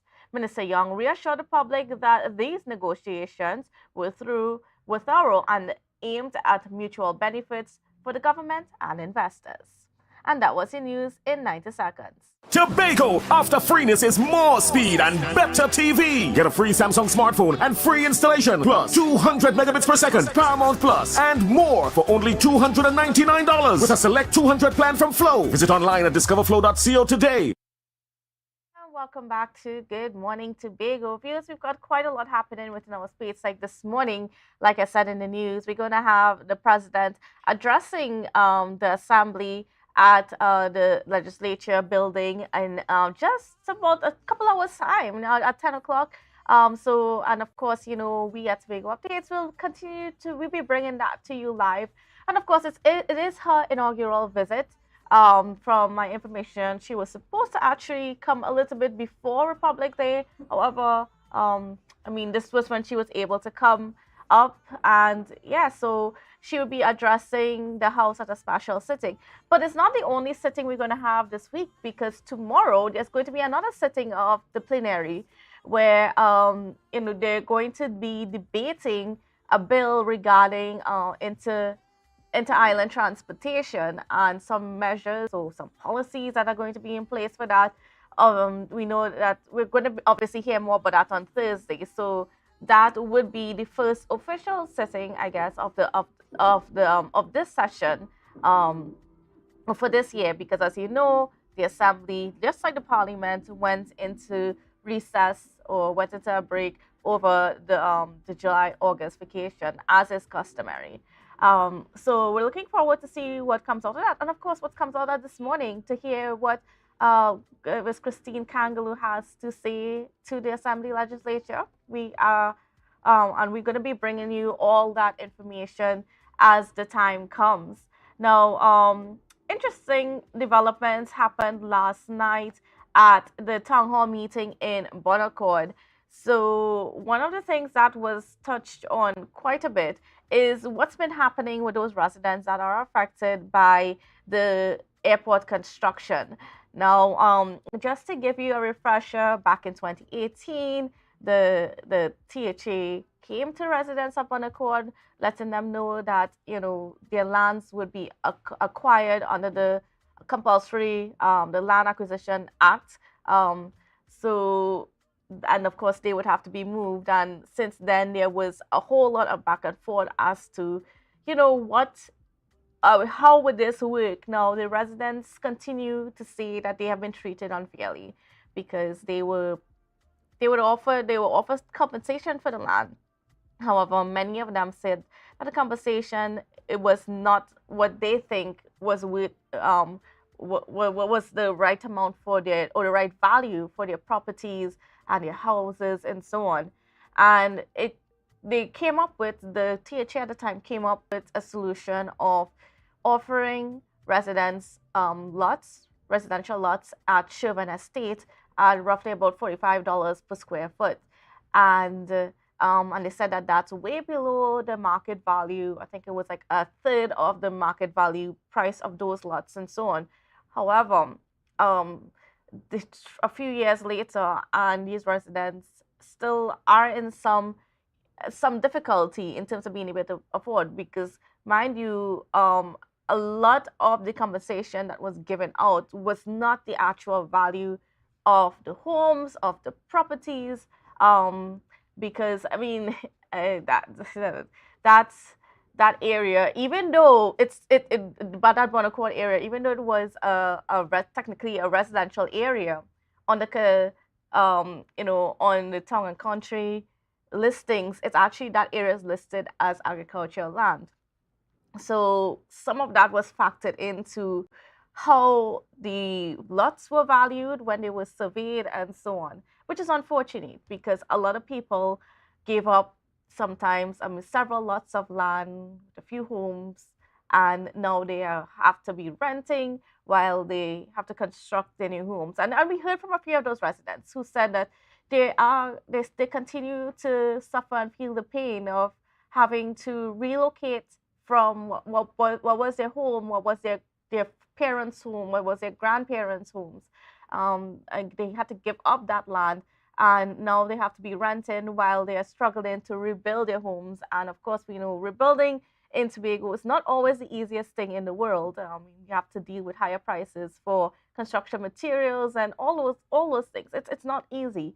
So a lot of people are still suffering or still struggling, and for some of them, they actually said that they actually almost ran out of money from the compensation is almost done, and they're not yet done with their construction.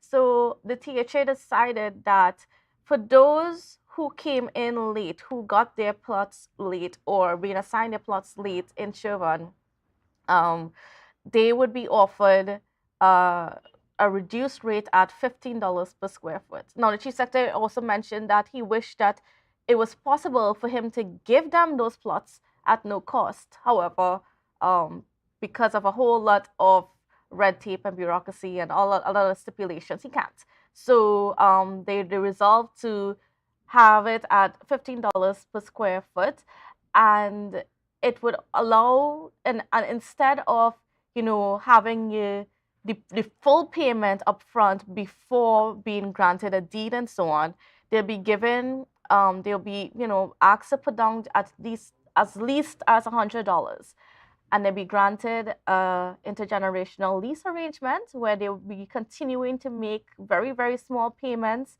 going forward. So even if they pass on, their children and their grandchildren could continue paying those small payments on the land, but they would have the title documents to be able to go to the financial institution to be able to get loans, because that was a complaint also coming from one of the residents that they don't have any documents to go to the financial institutions to get the mortgages and so on, and they need to finance the construction of their homes.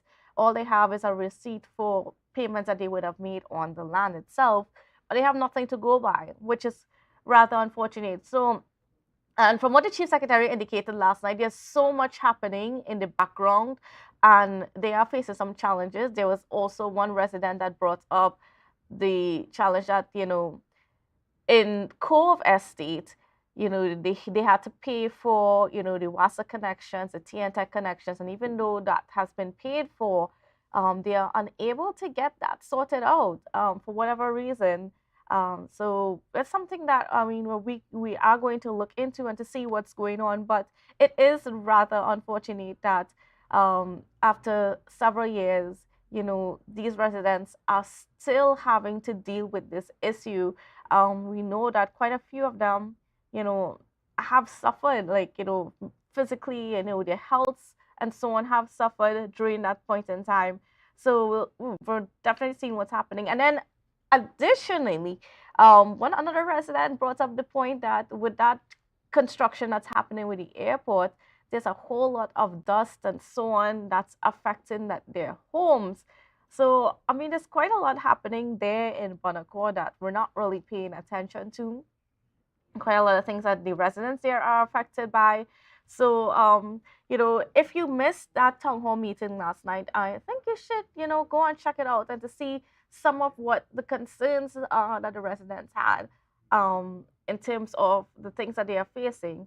One of the announcements also came out from not the chief secretary, but the secretary of Education, Research and Technology, Ms. Dorisha Hackett. This was in relation to the need for more schools in the area because they have a lot of overcrowding happening. And added to that, someone brought up the point that there are a lot of preschools. However, there's a lot of private preschools, but they're not registered. And the secretary announced that soon there'll be a new system for registering your preschools and so on, so that the THA is aware of it, and that way those schools can be afforded certain benefits, as well as they'll be noted on the system, so that whenever there are struggles of overcrowding and they're trying to deal with the overcrowding at some of these schools, then we'll be able to know where to place the children as well. So we're looking forward to see what's going to be happening there. One of the other things that came out of that meeting was that the Kilgwin Bay Estate. Now, we know that there's a hotel plan for that area. The chief secretary clarified that it's not going to be a hotel being constructed by the THA. This is a private venture. And one of the stipulations or one of the conditions for using that area is mangrove restoration. Because I don't know if you are adventurous like me and you've taken a walk through that area in recent times, you realize that a lot of the mangrove is dying. And if a lot of the mangrove is dying, that has a very negative effect on our environment, whether it is for the fish, because we know that mangroves are nurseries for not just fish, actually, a lot of sea creatures, from, crabs and shrimp and sharks, everything, pretty much. The mangrove is a nursery for that, as well as the mangrove is a buffer for the coastal lines, and it is a filtration system for the water running off from the land into the sea. So, we need that mangrove to retain. Now, it's kind of sad when you walk through there and you see the state of the mangrove. The water is brown, and it just like just sticks in some places from what used to be lush mangrove trees. So one of the stipulations for the investors of the Kilgwin Hotel is to engage in some mangrove restoration projects.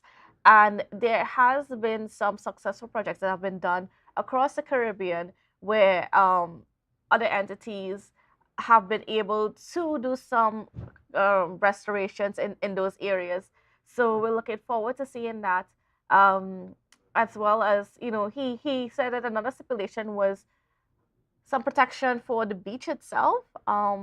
So we're looking forward to see how, right now the company is going through the necessary process with the EMA and so on to get the CEC clearances that they need. And all of those, they're still doing some feasibility studies. So they're doing all the documents and everything like that they need to do before they can start with the hotel. So perhaps in a few years' time, we could see a hotel there.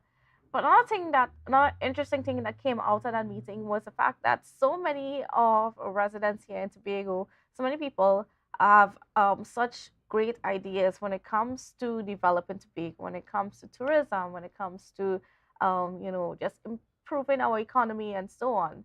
And the question is how do you get it done? And so we're looking forward to see, how some of those ideas are taken on board and what the THA is going to do with that. But we've got to go for a quick break, and we will be back in just a moment. It's a brand new morning, rise up to a brand new dawning as the passion start to rise. The energy fill the sky.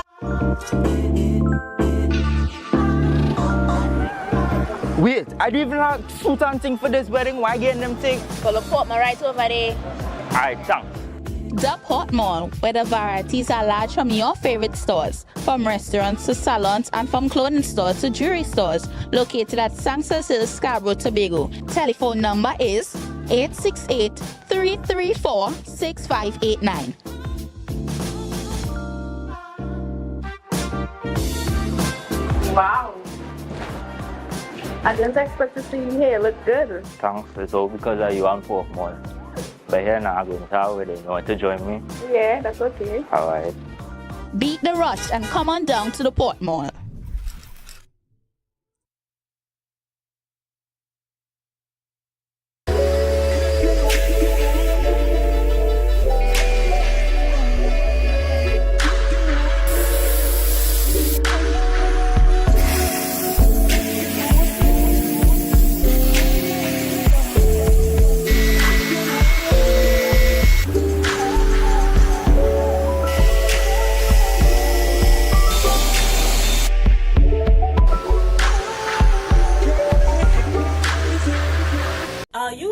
For a place for your loved ones? Heavenly Care welcomes you. Located at Northside Road opposite Massey Motors, we offer a variety of services. These include doctor visitations, social activities, geriatric care, and much more. Contact us at 277-9595 or visit us at Northside Road opposite Massey Motors. At Heavenly Care, compassion is at the heart of all care.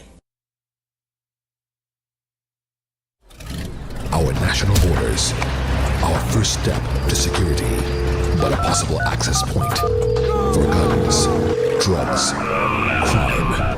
If it does not look right, do the right thing. Call Crime Stoppers anonymously. 800-8477. Report possible border crime. Tapicom. Welcome to the future. The only card you will need in a new world. Digital business cards. Safe, hassle-free. The future is here. Tapicom. New generation digital transfer. Digital time clock cards. Digital attendance cards. Air tags. Customized designs. Digital clothing tags. Digital pet tags. Tapicom. The future is here. Contact us today. The best place to stay in Tobago is at Thorn's Place, with rates starting as low as 200 TT. Call or WhatsApp 745-7306 or 682-8676. We are located uptown Scarborough, 5 minutes away from the port. Remember, at Thorn's Place, our aim is to make your stay safe and affordable. If you see or know about a crime, report a crime safely and anonymously. Call 800-TIPS. Help stop crime. You can play your part safely and anonymously. Report a crime. Earn a reward. Call 800-TIPS. Help stop crime. Be a hero. Champion. Fearless citizen. Be a crime stopper safely and anonymously. Call 800-TIPS. Help stop crime.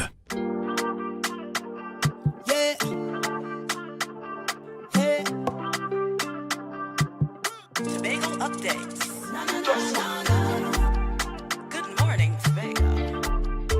Welcome to Good Morning Tobago on Tobago Updates. Viewers, we are now being joined by the chairman of the Tobago Reforestation and Watershed Rehabilitation Program, Mr. D. Daniel, as we talk about Hike and Plant 2023, the synopsis. Good morning and welcome to you. Thank you for having me here. And good morning. So, this weekend, this Saturday just went. Last Saturday, I the just 16th. went. I'm mixing up my days. But yes, last Saturday there was a Hike and Plant where you went up into the hills in Glamorgan and planted quite a lot of trees and stuff like that up there. Yes. So tell me about how did that go? Well, it went quite spectacular. That is one of the other things you could use to describe that event. We planted about 1,000 trees on that day of varying varieties that served different functions. We had about 200 volunteers who came, about 100 from Tobago and 100 from Trinidad that came up and plant all those trees. We had some fun along the way. We developed an awareness for the environment. We actually did something to conserve the environment and protect it. It was a really spectacular event. Mm-hmm. And what kind of trees did you guys plant? I know you said you planted a variety of trees. Right? So we planted among them pui, the two colors. We planted cedar, mahogany, bahua, and also hog plum. Nice. Yeah. And what was the thinking behind the hog plum? Well, the hog plum, it serves a particular function. One of the main reason actually is to have the birds stay in the habitat and not come more on land and cause a problem for farmers. So we provided as food source for the birds along that area, so they keep them there. And also some of the other animals like the guti and manico and all those fruit-eating And when animals. you talk about the birds, you're talking specifically about the cockatoo. Yes, oh my God, that is the I don't want to call it a national pest, but giving some challenges to farmers. I mean, and a lot of things. One of the things that people don't know about the cockatoo is that before it became Tobago's national pest, it was actually a bird that existed only in the rainforest until 1963. Mm-hmm. Yeah. That's around when Flora happened, Hurricane Flora. Yeah, one of the endemic species. I think they also found you could find some in Venezuela as well. Yeah. Yeah. So and it was only after the hurricane that it started. It looked for food. And, yes. Well, we provided food for them. Yes, indeed. Right. And so that incident is one of the incidents that we should be mindful of how damages to the environment could really affect the whole ecosystem around and cause both positive and negative impacts. So we need to be mindful of those things. So now going forward, are we going to see more of this event? Well, certainly. One of the nice things about the event we had on the 16th is that the wide participation. And also, it was overwhelmingly supported, and there was room for other persons, partly because we only had it on a Saturday.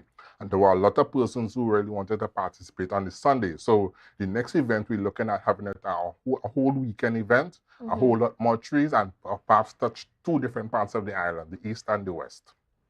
Like, what areas in the west are you thinking? Well, that hasn't been decided as upon yet. We have to do various site visits to make sure that the site that we're choosing is a denuded area and needing of the cover that the plants would provide.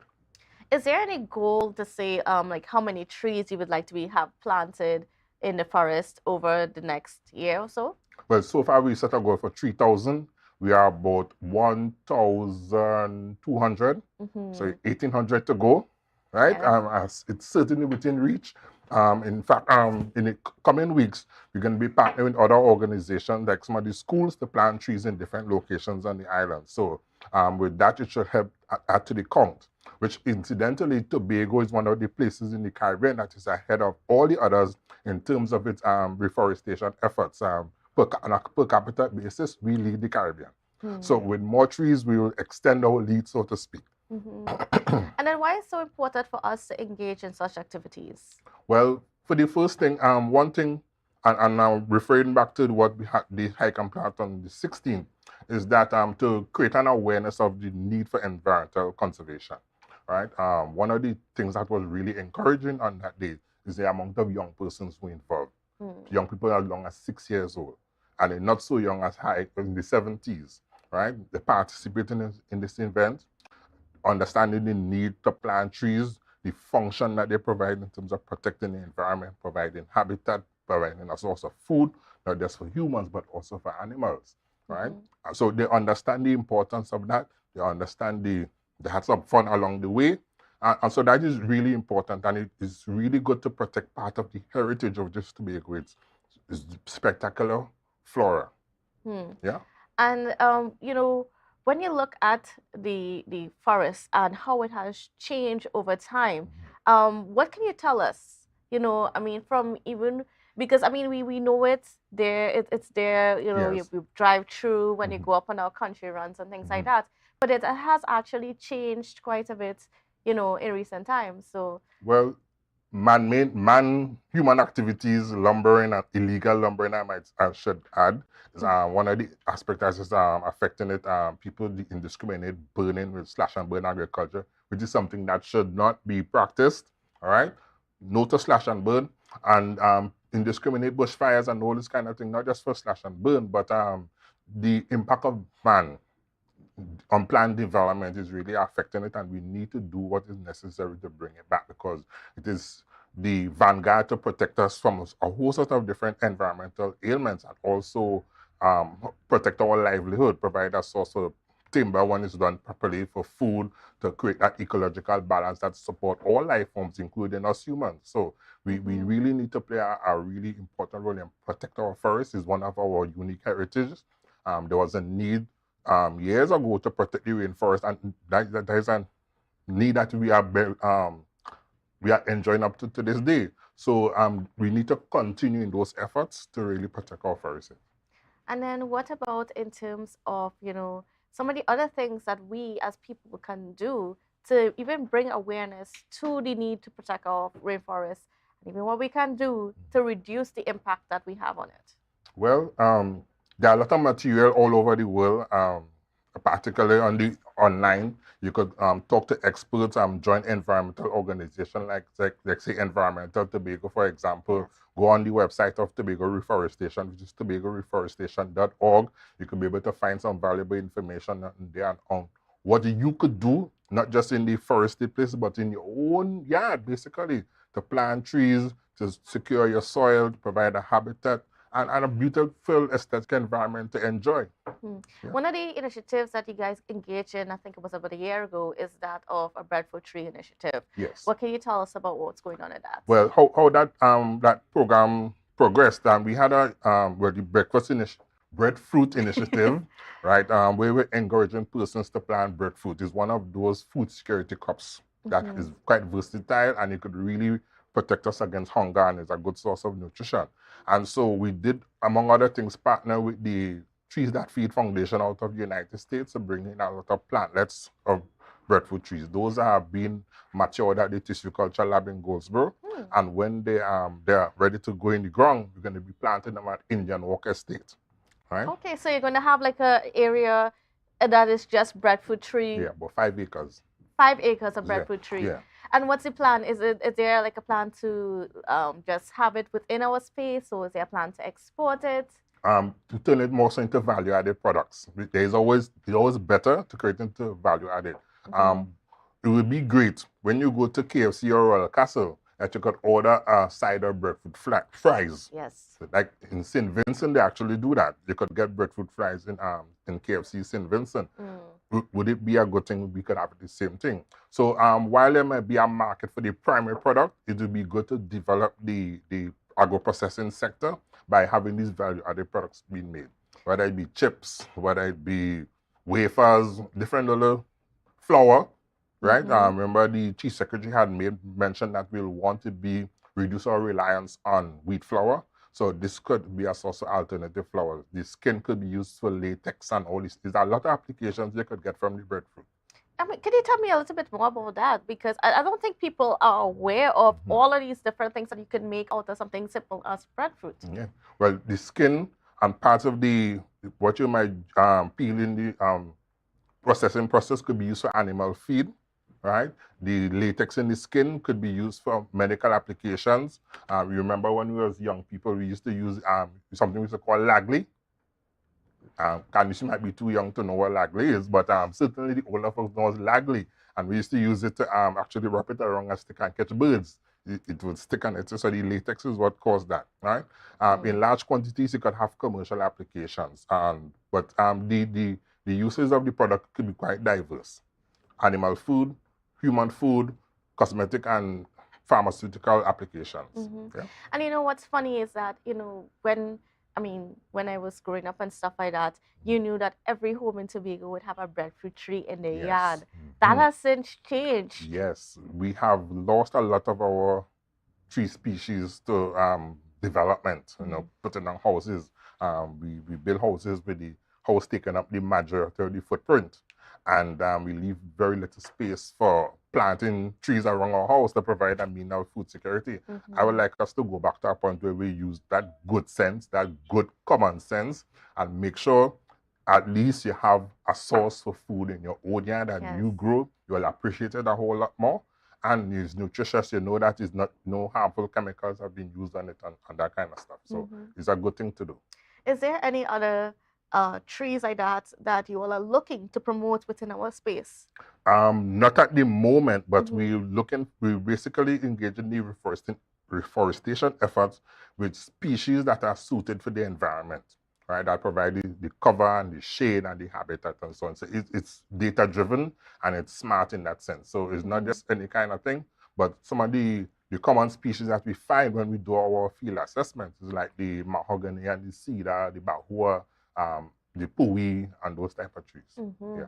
And then of course, when you mentioned mahogany and things like that, because that also doubles into wood to use for carpentry and joinery and all those things. So we could really build out an artisan sector, craft and artisan sector by those type of wood. Yeah. Cool. Has Tobago ever had a history of having like mahogany trees and that sort of thing within its I'm not certain. I have to consult the experts to find out. I wouldn't be giving a definitive factual answer if I answer that question. Yeah? All right, great. Yeah. But, what are some of the new projects you guys have coming up? Well, certainly continue reforestation efforts. We want to make impacts on the environment, social, cultural, and economic impacts by the things that we do with our different cohorts. We want to create a sensitization of the need to plant trees and conserve the soil and do the things that it does. We want to continue our partnership with youth organizations and schools and so on. We should have an initiative with Signal Hill and Goodwood shortly to, with the whole Plant a Tree for Peace initiative to support their efforts, right, in those things. And we look forward to partnering with other groups within the society, within the community here in Tobago, to advance that cause. It's something that resonates with a lot of groups, and certainly we want to continue that partnership and do the things that are necessary. You know, it is very interesting at this point in time as we consider the need for more trees within our space. You know, at one point in time, schools would have quite a lot of trees around it. Now they don't. Yes. And then now that we're experiencing higher than normal temperatures, Yeah. those trees are becoming very much Exactly. needed. Exactly. I can recall in my primary school days, there was always a lot of trees to go and take shade, the grape trees along Lambert Anglican and the coconut trees and so on. Yeah. But now, the footprint of most of the schools is concrete and steel, which is unfortunate. Yeah. I mean, even when I look back at my primary school education in Trinidad, in Siparia, and the school I went to, we actually had an orchard. And we were not supposed to go and play in that orchard, but don't worry, we still did as children, right? But I mean, there was this big orchard there. It's unfortunately no longer there on the school compound. But I mean, I remember there was so many times we went out there as students, and how relaxing that was. Exactly. And it was so much under the shade and everything away from the sun. So one of the things that we would like to see happen is more trees planted in urban areas, right? As you mentioned, the thing about the heat, you know, we all experienced over the last 2 weeks or so, what I will call a heat wave. And that could certainly be mitigated by us planting more trees. Right? We continue at reforestation our effort. We already planted, I said, 1,200 trees. We have 1,008 at least to plant. I want organizations to work with us, to work with other organizations and partner to plant more trees, particularly in urban areas where it could provide a means for shade. Right? So I think we learned our lessons and we know what we need to do, right? Hopefully we did learn our lesson with us concerned, because you know, when you look at Scarborough is horrible with the heat because there are no trees. Yeah, we need more green spaces in Scarborough. We need Scarborough to differentiate itself as one of the capital cities in the which is emerging to be, or vision to be, the greatest little island on the planet, to differentiate itself from more metropolitan cities by having sufficient green space. I think we undervalue it, and we need to bring it back to a place where it's highly valued, because we know the effort that having green spaces have. And then when it comes to the botanical gardens, because I mean, I know that's something that you guys have been working on. Where are we at in bringing that back up to a standard that it used to be before? Well, there are several initiatives that we hope to implement by the end of this fiscal and into the new fiscal as it relates to the botanics. I'm glad to mention that the Tobago Reforestation and Rehabilitation Program, which is a not-for-profit company actually, we have taken residence in the botanics. We have moved our office from Millshove and we are now residing at the botanic station. So we have a humanized view of what's happening on the botanics. It is our workspace, and we will do the things that are necessary to try to develop that space. So one of the things that is important is about security, changing the monoculture look at the botanics, putting in pollinator zones, and we would have gone through initiative with supported by Shane Bala. Some of the older folks will know Shane had supported.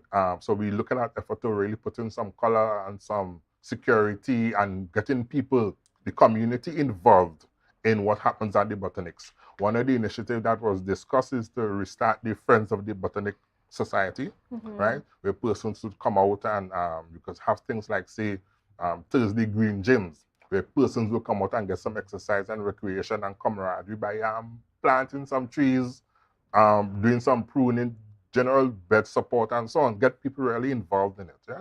Is there a plan to even like have in that area just a little what to say, like a nutshell?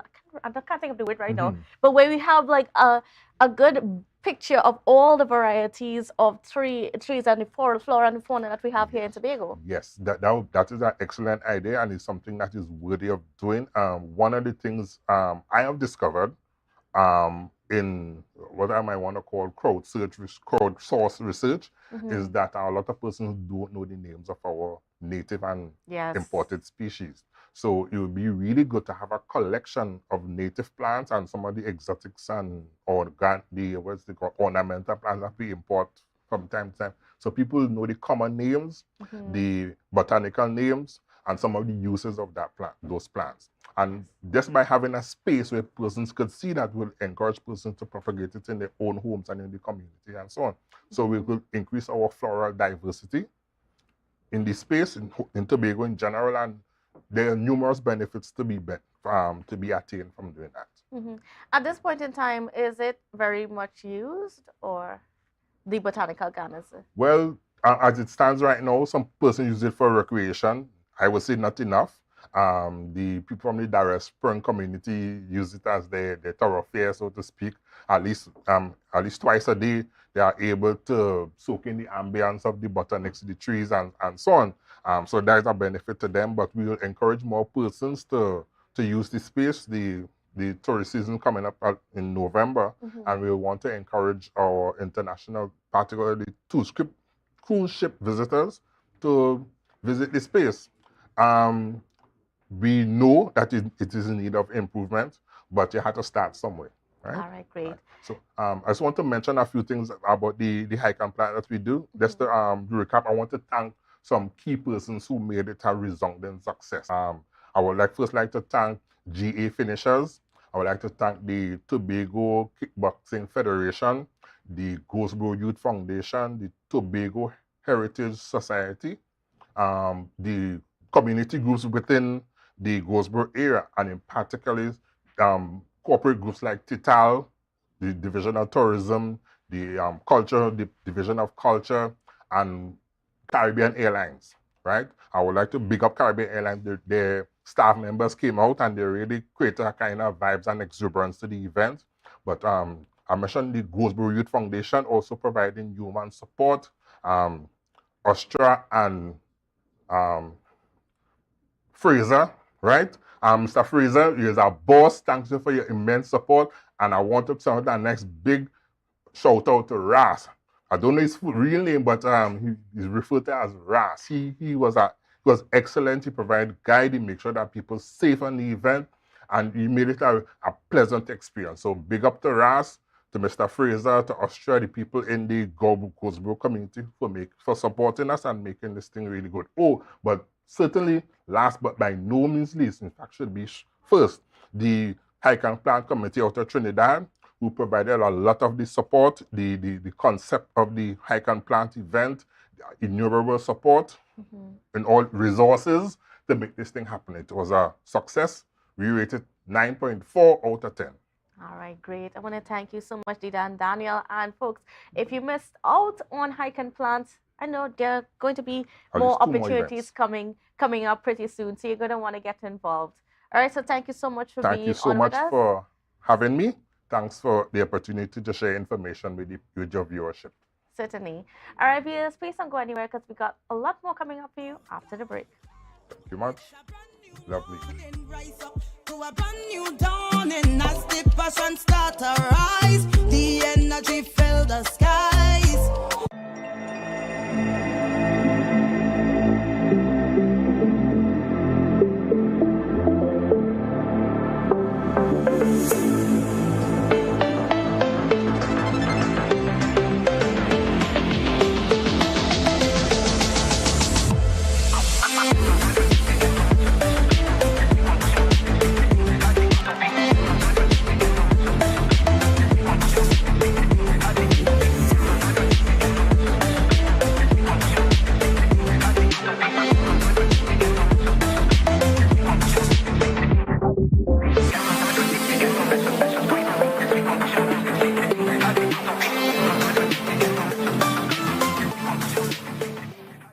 Mount Pleasant Credit Union Back to School Loan Promotion. Loans up to $15,000. Requirements: job letter and a payslip no more than 1 month old. Utility bill, copy of book list, salary deduction, 10% down payment. For self-employed persons, evidence of income and expenditure, bank statement, 12 to 18 months. Other supporting document. Promotion ends October 18. Contact us at 639-8375 or 8108 or check us out on www.mpcutobago.com or email us at loan@mpcutobago.com. Mount Pleasant Credit Union's Back to School Loan Promotion. So your car break down. Oh, no, not again. And you're worried paying a wrecker could mean a pocket breakdown too. But when you're insured with Tatil, no stress. Yes! A Tatil motor policy has lots of benefits that protect your pocket, like free roadside assistance. That's free 24/7 every time, as many times as you need. Tatil, where people are people. A member of the Ansa McCall Group. Summerama, real steam for the summer standard. It's a dream for the summer. Dreamy, steamy, standard. What you have? What you have? All the best deals, no drama. Standard be beat like a hammer. Go tell your friend, tell your papa, tell your mama. We got more, we got more. Standards are what you're searching for. Quality brand, discounts galore. New things for the summer, online in store. Summertime is here, so make the most out of it at Standard. Never beating on quality and price. Ignite. MI4 security. Yeah. Hey. Tobago updates. Good morning, Tobago. Wake up with Candace and Denise. Let's go, go. It's a brand new morning. Rise up to a brand new dawning as the passion starts to rise. Welcome back to Good Morning Tobago on Tobago Updates, viewers. Yes, we are continuing our conversation this morning, but this morning I am speaking to you. And the phone lines will be open. So if you want to call and give your thoughts about anything that's been happening with our space right now, the numbers are on your screen.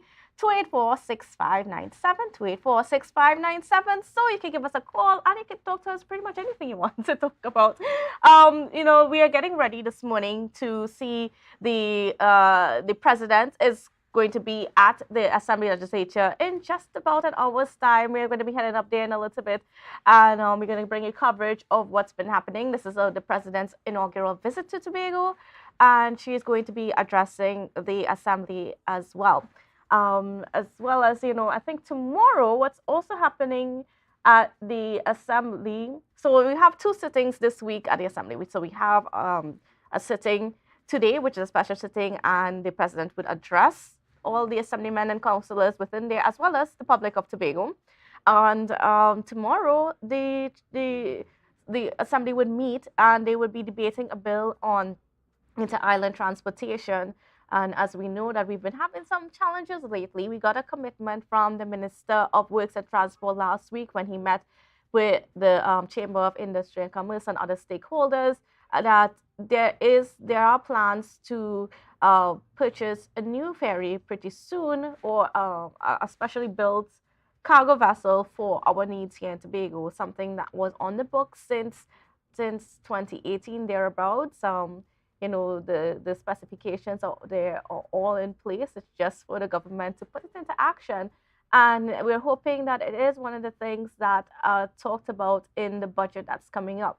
Now, as you mentioned, the budget, the Minister of Finance, Mr. Colm Imbit, has been dropping hints, as well as the Prime Minister, indicating that we might have a smaller budget than we've had in previous years, definitely from last year, and that all has to do with the fact that we've had less production in the energy sector, and less production means less money coming into the country, less foreign exchange, which is, as you know, creating a huge problem within our space. That foreign exchange shortage that we're experiencing right now, we do have that Heritage and Stabilization Fund with a cover of just about $8 or $9 billion US, if I'm not mistaken. However, that is a cover for contingency plans. And, I know that the government is not quite keen on drawing down from the Heritage and Stabilization Fund. They rather keep that for cover in terms of in case we have a natural disaster and all of those other emergency situations that may pop up. And so until then, we're looking forward to see what the government has in place. But it means that if we're going to have a smaller budget, it means that Tobago would get less money, because our budget for Tobago is always contingent on the national pie. And according to the DRC ruling, the THA gets between 4.03% and 6.9% of the national budget. However, we've traditionally never gotten more than 4 points, let's say around 3%. So it's never been anywhere close to 6.9%. It's always been at the minimum amounts over the past, I don't know, 22 years since we've had, 22, 23 years since we've had this DRC ruling in place.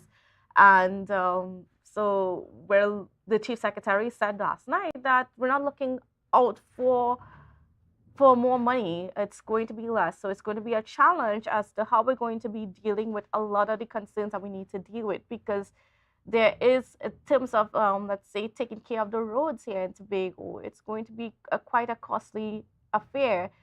We already were bombarded with a lot of the road infrastructure taking a hit during last year's weather conditions, which is taking the assembly some time and giving them some challenges in terms of how they decide how they're going to fix it, because you can't just repave some of those areas. You have to actually do some massive work and make sure that you construct it in such a way that it can withstand future weather events such as that.